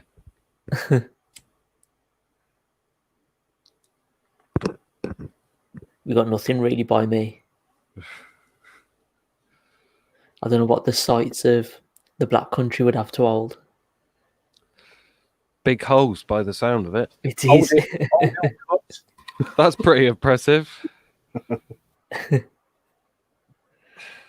To be fair, the likes of like the Black Country Museum, if anyone's ever in the area, that's always a good visit. It's like a living museum. The film Peaky Blinders there as well, so you get a lot more tourists. Cool. To be fair, Joe, if we dig a big hole round here, we get the sea. Oh right. We're literally right on the coast. If you dig far enough, you'll get to sea level, won't you? So Yeah. it's not going to be that long before we reach the sea. So Christine and Michael Heseltine has said Wayne Selsley is only a relatively short way from Dorset. I will bear that in mind, Christine and Michael. Selzy? That rings a bell. Is that Salisbury or? No, No, Selzy. Selzy. Why does that ring a bell?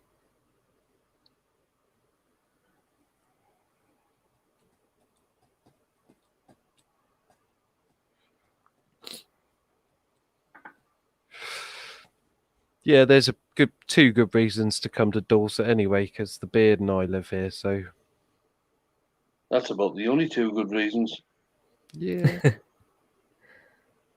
I tell you, the last time I was in Walsall, Joe, oh God, when was that? That's going back as well, probably 75, 76.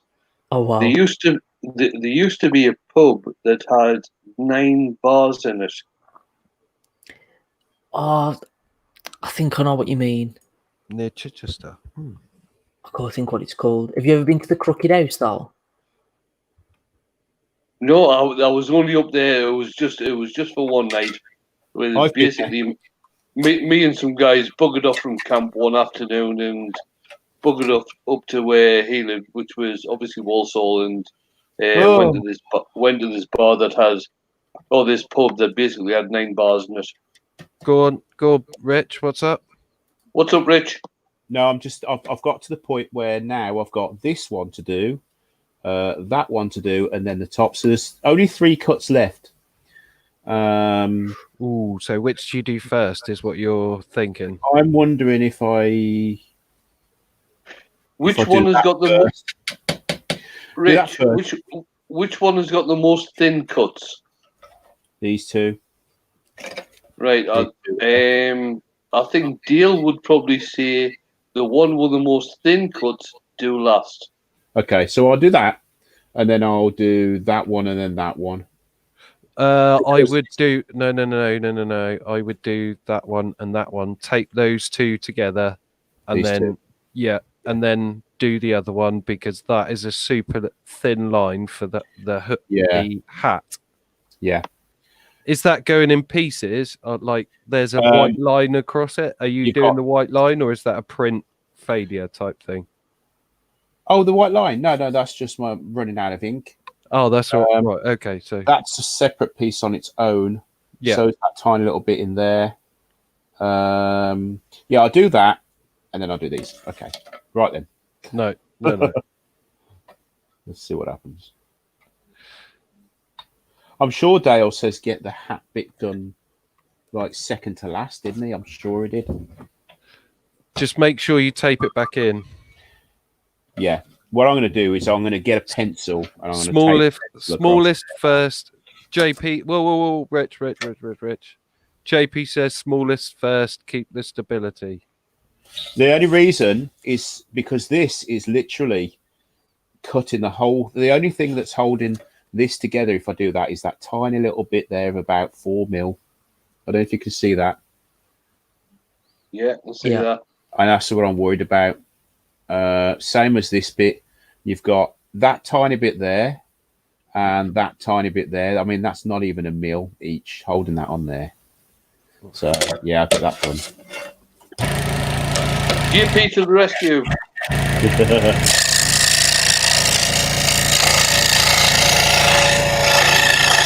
Mute. Rick. Yeah. Oh, sorry. Thanks, buddy. I'll be right back, guys. Need to go, please. No worries, mate. All right, Wayne.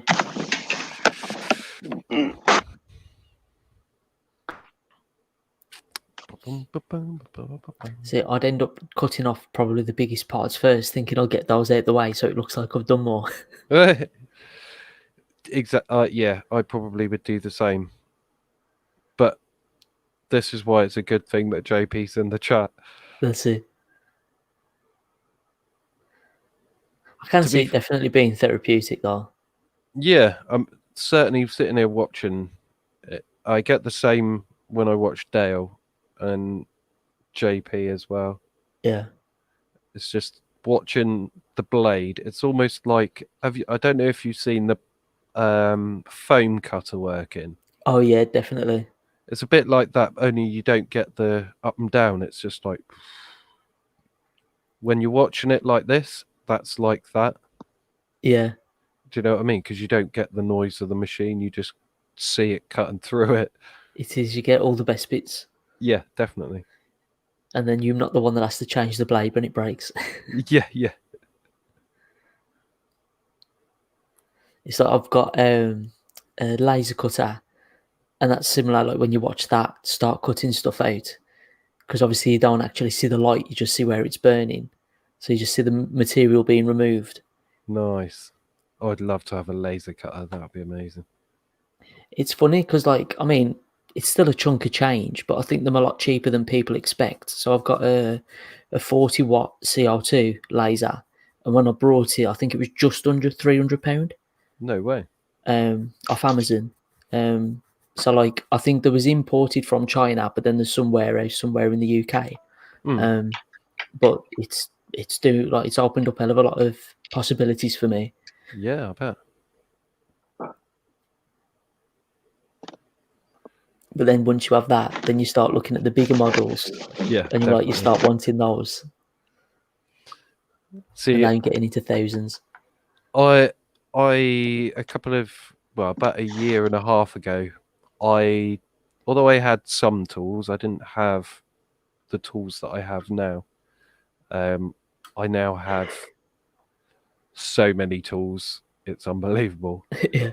I was fortunate to get a container unit which had tools in it, which I got for a stupid price. So I've got all of these tools that are like the big old table saws, proper big table Oh, saw. wow. I mean, this Yeah. is an industrial sized table saw. Andy, did you know that container had tools in it before you bought it? Oh yeah. Yeah. Oh, right. Okay. Basically, what happened was I wanted to pick up a tool. My sister basically worked for this charity who were getting rid of this container unit of tools. Now the idea was I was just going to go and get a bandsaw. Oh, Dale's back. Hi, Dale. I did. You're right, Dale. I didn't have a bandsaw at the time. And Pop you us looked back out up. with the rest. Yeah, well, mate, look, there was like 4 bandsaws in there. Oh, wow. Getting strong And back in. a lathe, table saw, workbenches. There was all sorts of hand tools coming out of my ear rolls. A lot of them I gave away at Maker Central last year because I just had too many. I had like 20 planes, hand planes, the same record power hand plane. Yeah. It's like, well, Spitfire or Lancaster? hey? Sorry, I'm just being stupid. It's planes. I'm being stupid. It's all right. Reg, we're still on screen, Reg. Reg, sorry. I can see me, Reg. Not happy. So when it comes to things like, I can't justify, the point was I can't justify going to get a laser cutter just yet, if you know what I mean. Definitely. I've only just got all of these. I mean, as it is, I'm already getting rid of a thickness of planer, which is like, I mean, Rich will tell you the thing's a monster. Well, Dale will tell you the thing's a monster. Somewhat large. It's a Kitty 2436 or something like that. Right. I know the Kitty one. Yeah. I just want to. I mean, there's just comedy gold in that, and you have a kitty and a workshop. Well, technically, I have 2. The workshop cat. Yeah. He's called Levi. Football. But yeah, I mean, I've got that to get rid of. I'm not going to be able to now because no one's going to buy it. But no one's going to come around and do it. JP's out in the chat. JP! Hello, Barry. Hello. So I've got to warn you. Reg, I hope this is all right. Got to warn you guys. Wayne, after your live tomorrow night, sometime between 9 and 10, we're doing another episode of the podcast. Me and Cool. my brother. Rich. Mike, sorry. Sorry, Sorry. mate. Sorry about that. That's right. Answering you, Barry. She's fine. She's lying in bed. She's got a laptop out. She's watching Cantonese shows. She's happy. So Thanks, between 9 and 10 tomorrow night, what deal? I didn't catch that. After you, so we're kind of doing impromptu. Sometime after you finish tomorrow Yeah. night, me and Billy are going to do another episode of What the F is Going On. Oh my life! Right. I can't promise. I can't promise you it'll be. Can't promise you the language will be clean. I will keep the rest of my evening open, and I will try and keep the live short.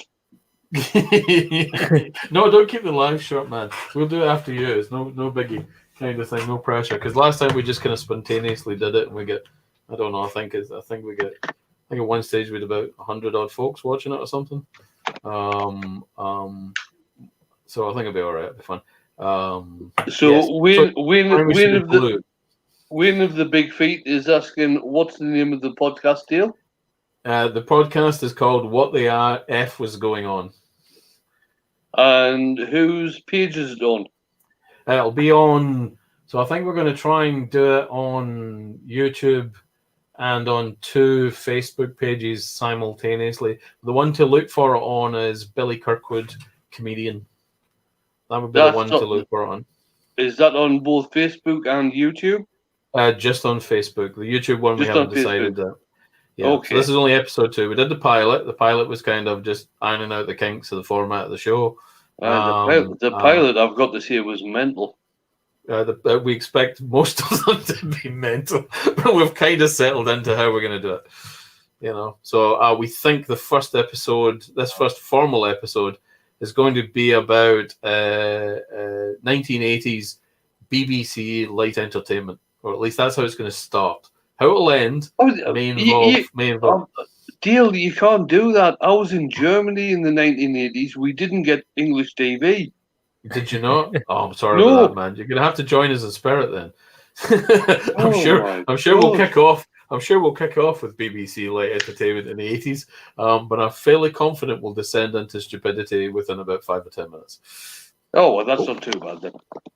You know, we're not going to break habits of a lifetime. It must have been a blast growing up in your family. It was ridiculous. Were you two? You know, I mean, in the case of it was ridiculous. Like I say, we exposed young William to the young ones at the ripe old age of 2. Oh, hang on. I think we damaged them. Right, something in the chat. Mark Arnold is giving a thing to Andy there. Give him a shout about your thickness at Andy. Who's that? That's Mark Arnold. Mark from Scouts. JP's waiting to get in, Rich. Really? I didn't see it. How did I miss that? How you doing? Oh, my life. Hello, young Mr. Page. Hello. Did you see Deal there? It must be his time of the month.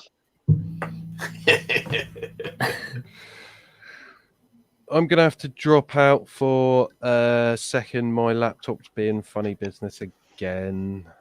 Okay. You know what the problem is, don't you? Yeah, it's rubbish. That's a problem. Right. Mike the Midnight Joker is asking for tomorrow I will night. be back in a couple of minutes. Deal, can you put a link in my live stream tomorrow night? Sure can, sir. If that's okay with you, Wayne. Well, of course it is, aye. Not my, I'm going to be watching. Can't promise something. Watching while turning. Yeah. No, we're going to wait. It's after I finish turning. Of course it would be, yeah. You know, so we'll Very much it would. Very much it would be. Yeah, see these Frenchmen. That's God. that kind of thing. Yo. What with them being down in Margate, but Bang to Margate. Good old Margate's Chesney. lovely. Next You time, only saying next time that I'm 'cause down you're your way, only saying that because they're doing a retro games day. you're damn right, mate. But it's going to be cancelled now because of the coronavirus. I know. You know, it's going to be just a catastrophe. But it was one of those moments where you just go, "Oh, look at that, awesome!" No, A catastrophe. it's well up there, sir. No 1980s 8-bit and 16-bit gaming event. Damn it! What a nightmare. Yeah.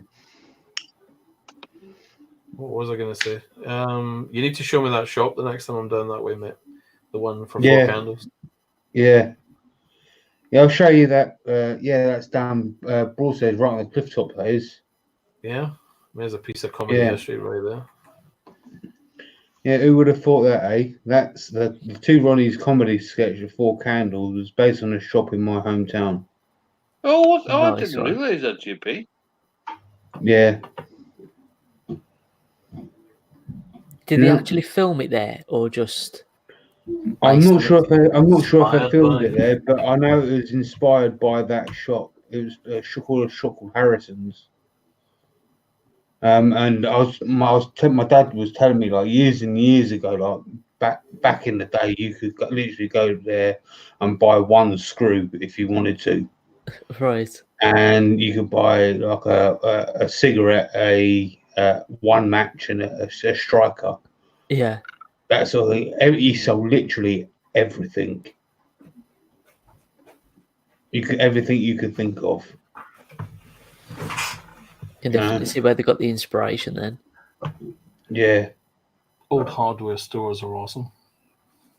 Yeah, we used to. I It's think every it's town- still there now. Every town did.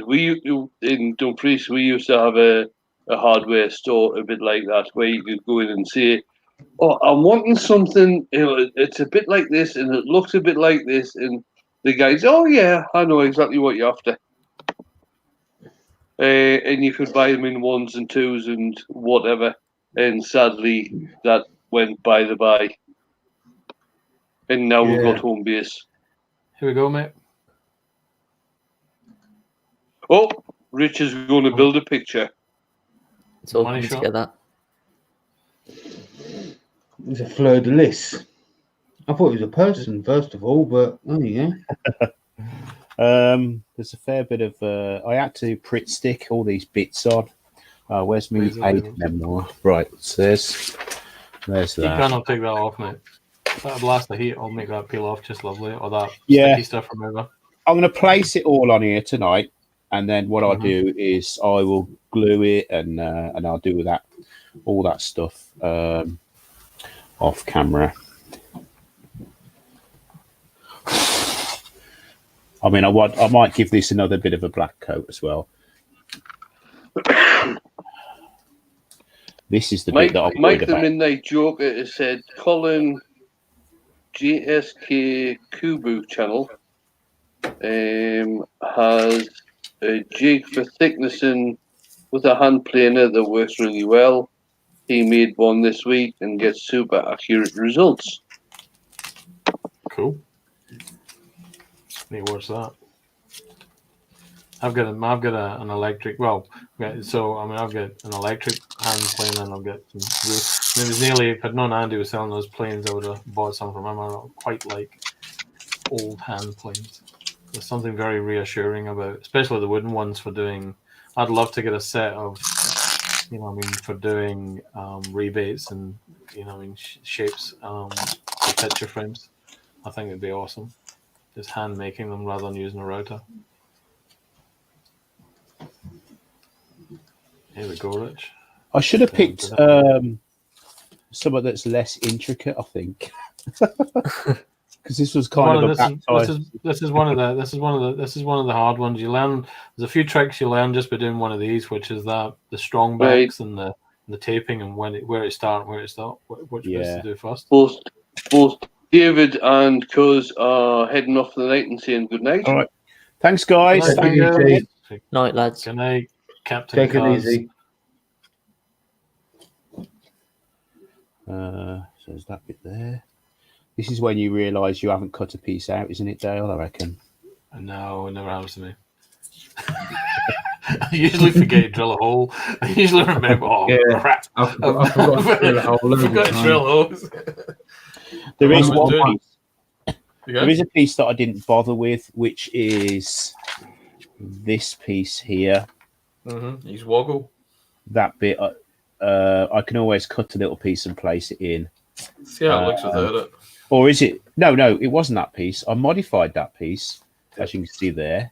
You could, Always a good idea. you could It's- cut that out in a different. You could cut it in a color of GPS and put it on top. And That's Mark not- Shop That's Dog not- Workshop is also saying good night. Good Night, night. Mark. Thanks, mate. Take it easy. No, mate.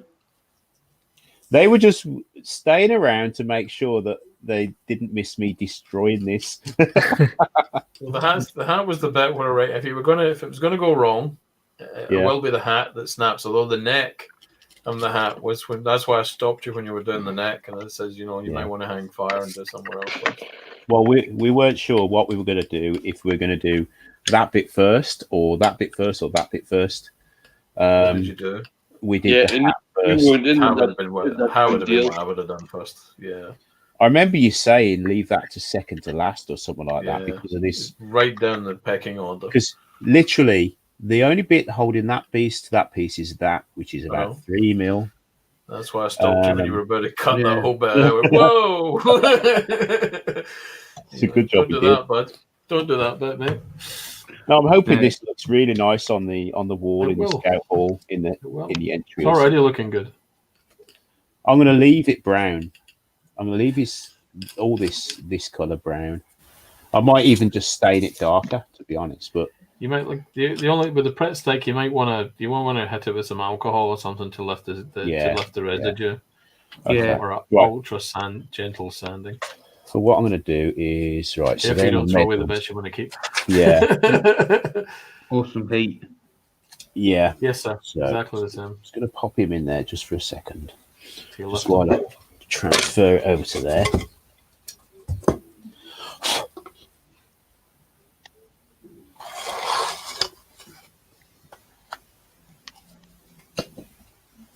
There you go. Look at that.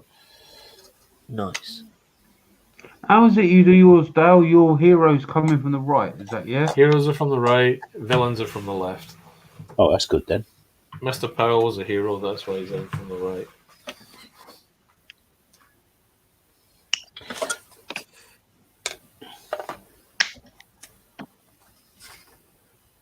So make sure you might want to consider painting or staining the bit with the logo on the left. On Yeah, the I'd do it blue or something like that yeah. for the sky. I suppose I could fill it with purple resin, couldn't I? Yeah. That would be But nice. I meant more the whole piece of wood, Rich, to get to bring the wood into Oh, to bring the light wood into sharper relief. The panel, if you like, on the left hand side, dull down or color. You know, Yeah. put some wood stain on it or paint it, just to give it that. Because that way you can put a little plaque or you can put a little piece of printed label or something on there that describes who he is and what he did and all that kind of stuff. hmm. Who he was. So that piece has got to go. Hang on, where's me? You've done the medals. I've done the medals, yeah. I'll cut them out individually. Well done. Yeah. Good. So that long one is there.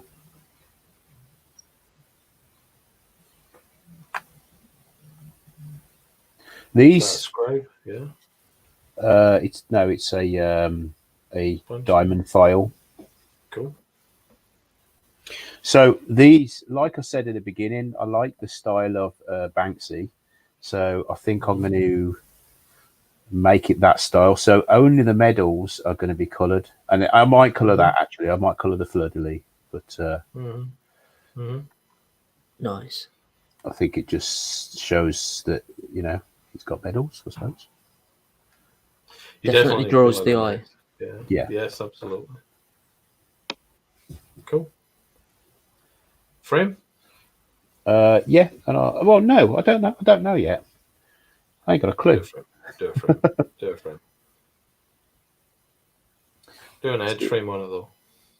Yeah. I adjusted this because it would have been. I didn't like this. I want these different colours, and by having them in one piece, I would have had to keep them, one colour. Right, Mike has just put a comment in there of maybe doing a woggle from a piece of the GPS. Yeah, that's what. Yeah, that's what I just said. Yeah. Yeah, that's what. Oh, sorry, JP just says. I must have missed that, JP. King Viking. Yeah. I think I will. That's a brilliant idea. Hello. Hello. Bean. Hi there. Right, I don't think they're the right way around, but now they'll be all right. Should have a pointy one on the end. Sorry? So before. Rich, if they are army medals, you've got to get them the right way around in the right colour. Oh yeah. Oh, that's right. Yeah, I'm gonna have to look them up. Aren't I? One goes in the middle, mate. Oh, I see where it is. Yeah. That one goes there. Yeah, there's a pointy one on the end. And there's a tiny little one here. Yeah. Which will be a pass case or some tweezers to glue that little guy in. Yeah. And as you're lining this piece up, a piece of advice, I'm sure JP would echo this, is use a glue you can move around. Ideally sets matte, because if you move it too far, you'll expose the glue underneath. Oh, yeah. And it'll shine. One of the sure JP can talk to that better than me. Yeah, one of the glues that I found to be really good to use is the white glue that Wix's sell. It's just their normal wood glue. I think it's about £8 for a big bottle. That's actually really, really good, and it dries obviously, like I said, clear. So as opposed to yellow. Yep. Oh, that's contact adhesive. I've got contact adhesive. Yeah, CA glue is good. The only problem is you're going to have to lacquer it all because that's obviously going to grow. That's obviously going to leave like a glossy shine. Yeah. And the problem with that is once you put the lacquer on top of that, it's also, as you're looking at it, you're going to see like a, when let's have you're going to see like a, when a cliff finally drops where the sea's eating away at it. It's going to be like a tumble at the bottom corner where it's not a sharp edge. Use the clear. I use the Gorilla Glue clear most of the time, Rich, when I'm looking for this. And Sorry? put it on with whenever I'm doing the glue up, I tend to use Gorilla Glue clear with a paintbrush. A little shitty paintbrush that I don't mind ruining. Just to dab it on where I need it. And it's like drops, in the middle of things to put it in to make sure it stays there. You could probably do the same with super glue, but your brush will be wrecked after the first use. Mm. Right. Back in a second. Yeah, Mark Arnold has said that it looks awesome. It does indeed. Mm-hmm. The other thing is, Rich, if you don't get the colours of the ribbons right, if you are going to colour the ribbons for the medals, you will get comments. Yeah. I'd have just done them all red. I'd have just done them all red and told people they're symbolic and then just dealt with it. Well, you can do that, but if you're going to put something out like this, get the medal ribbons right. If you're going to colour them, get the medal ribbons right, and that way the people who were going to comment and pick you up on it basically can't. The truth is, though, if I remember rightly, there's actually more medals on each chest, so this is a simplified view. But I take your point. Imply the colour. Exactly right. Rich has the same problem I do, which is the top of you see the top of his head when he's laying up. It's the same in carving. You imply the shape rather than the actual. At least that was the idea. This is quite a challenging understand. picture to do. I understand that. I'm just trying to cut down on the trolls before the start. Oh yeah. Yes. But Vikings are quite hard to do Oh, Richard. Hello, mate.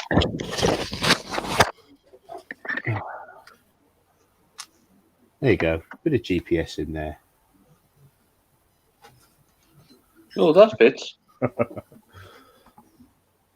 Yeah, I'm quite happy with that, to be honest. I've enjoyed it. It's been hard because I've never done anything like this on the scroll saw before. Yeah. Yeah, I think I'm happy with it. It's turned out great. Looks cool, man. Are you going to paint? Are you going to Yeah, paint his moustache does. white? No, that's it. No. So the medal's obviously going to be painted, and I might fill that in with some purple resin. And I might even fill all the black in, but I'd have to mask the top, wouldn't I, and the sides. You could do the green and yellow ribbon around like going round as well. Because didn't he have the other medal as well? Oh, what, this here? No, going around the neck. Oh, he had his. I don't know. He had his necky. The original picture you sent to interpret though wasn't true color. So it was implied, Jimmy. It was a stylized image that was then developed into a stylized image. Okay. So Barry said it looks the dogs. Cheers. I think it looks all right. Mike said it's turned out very nice. Thanks, Mike. Nick said it looks cool, Rich. Bet it would look even better when it's finished. Hopefully. I was going to say it would look even better if you used Pronet on that, but that's not the point. Use what? Oh, yeah. Oh, I'm gonna sand it all, but I've got to be careful how much I sand because obviously this is only 5 mil. Yeah, I don't want it. 5 mils, awesome. Look at that. You can drive it. I mean, you can support all sorts of stuff. Do it with 3 mil next time, mate. Much more fun. Yeah. I mean, I was going to do this out of 9 mil, which I've got over there. 9 would work too. But if you sand that over there or over there? Over there. See if you bring the picture back in, something to reflect on if you get asked to make another one is see the side piece you've got with the logo on it. Yeah. That piece. Cut that from plywood and stain it dark, and then put another copy of the same picture onto inch pine and cut him from inch pine and round the edges of the pieces kind of thing. What you'll get is a far more 3D, not quite in Tarja, but certainly following that sort of look. It'll be, because that's a good image, but you can just draw a little bit more depth into the face and into the body, because it's you're gaining contour a little bit. I suppose you could do that with the ply you've got, but if you're ever going to do another one, I would suggest that. So basically, you use 2 bits of wood to get the same picture. Yeah. Quite cool. And quite cool. But Barry's saying the medals would look great in GPS, Rich. Yeah, that'll be good. Barry's obsessed. And your dad's saying his workshop will be ready next week for the invasion. Cool. And he's also saying good night as well. Night, Colin. Good night, Dad. Night, Colin. I've literally got an invasion or 2 every single day this week. Cool, because everyone's home. This is it. It's brilliant because why not? I mean, it entertains people for a little bit. And the only one that's had a cock up has been mine. Yeah, fucking unusual. Oh, I swore. Sorry. Right. Nearly 3 hours. Sorry, guys. You've done well. Yeah. I've got another hour and a half. I've got another hour and a half in Dread to go. Yeah. Next week, Charles Deering. Yeah. Next week, 8 hours. You'll be doing the Charles Deering. Passes out and wins up the floor. 8 hours, and it looked like you'd done nothing. You know what? And that's why you are known for what you do, JP. I mean, being crazy. yeah, No. totally crazy. Sitting for hours and no one can see what you've done. That's what he's trying to say, mate. I know. I stand in the scroll saw. Yeah, me Oh, I too. wouldn't be able to stand. I would be buckled over in half an hour.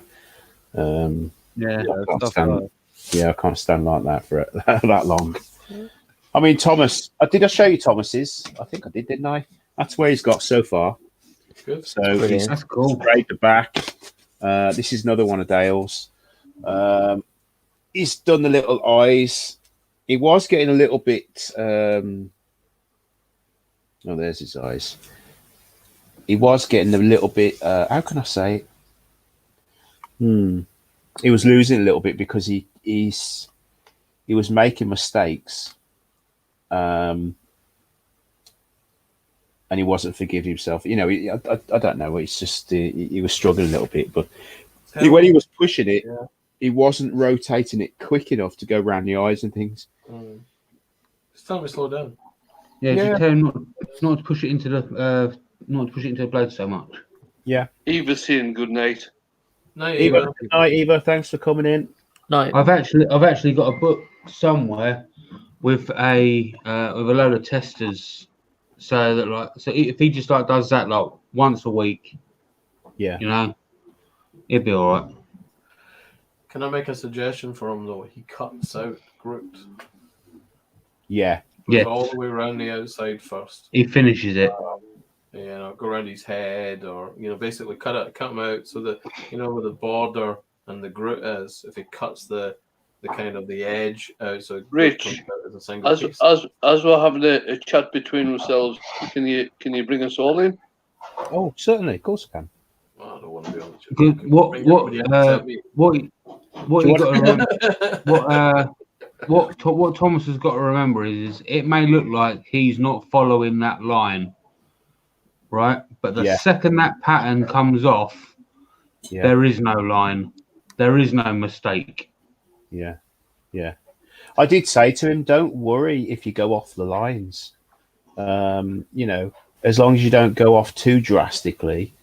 And if you go off the line into the grey, you're cutting away the grey anyway. And then, truthfully, even if he does anyway, it's a tree. Yeah. that's it. Right, Yeah, that's it. Sneak is saying good night and nice to see Joe in the live. Yeah, Take it I easy, agree. mate. I haven't seen Joe in the live for ages. So hi. You must be joking. I spent about 2 years with him on lives with him. We couldn't get rid of it. Right, I'm going to close this down, guys. If you want to stick around for 5 minutes. Thanks to everyone in the chat for sticking around. I know I've done 2 hours 42 minutes, and I don't usually do that long. I usually try and keep it to 2 hours, but I just really wanted to get this finished. So thanks for coming Yeah, in. good job, Rich. Good job. Yep, Thursday we've got Pam Harris's Invasion, so I'd love you all to come and come and watch that. Tomorrow, who's live tomorrow? Me. Time. Well, Wayne's live. Lunchtime. who's Andy's lunchtime? Andy, JP, Andy. Snooky from Geordie Shore. What? What? That's who's live tomorrow. No. Andy's live at lunchtime. Lunchtime live. So is it Andy? GP. Me, Looks like I'm it. not me. I've got stuff to do tomorrow. No. Okay, so Andy lunchtime Andy live. tomorrow. Then it's Wayne Wayne. on the evening. Then what the F is going on somewhere before 10 on Yeah. Facebook. Cool. Yeah, love it. Thursday. Where we going? Thursday. Thursday lunchtime's me. Yeah, I'm on doing the shopkeeper from Mr. Ben. And Then then- there's you. Friday lunchtime. Oh, I'm this finishing that bowl Joe, over there. are you on? You're on Thursday evening on Yeah, radio? The radio? Thursday at 7. Yep. Okay, cool. And Then you, Mr. B. then me. Yeah. And then Who's on late? Is Steve on after that? And when Dale can resuscitate my old laptop, then we'll figure something out. yeah, there needs to be somewhere where all of this is in. I mean, with what's going on at the moment, we've got lunchtime live. Clear. There should be somewhere where people can go and look at and see who's live on that We particular need day. a trusted soul. We need a trusted soul that everybody likes to be able to manage and maintain such a thing. Well, you Like would do. someone who is think someone with a kind of middling accent kind of thing that's well liked by the entire maker community. Yeah, You yeah. might not be too tall either. Thanks for volunteering that deal. Do we know anyone like that? I've been well assured that size doesn't matter. Right. Anyway, guys, thanks for coming in. No, I'm not going to say. I'll see you No, all no, Thursday. no. I hope. Night. Night, guys. Not everyone. See everybody.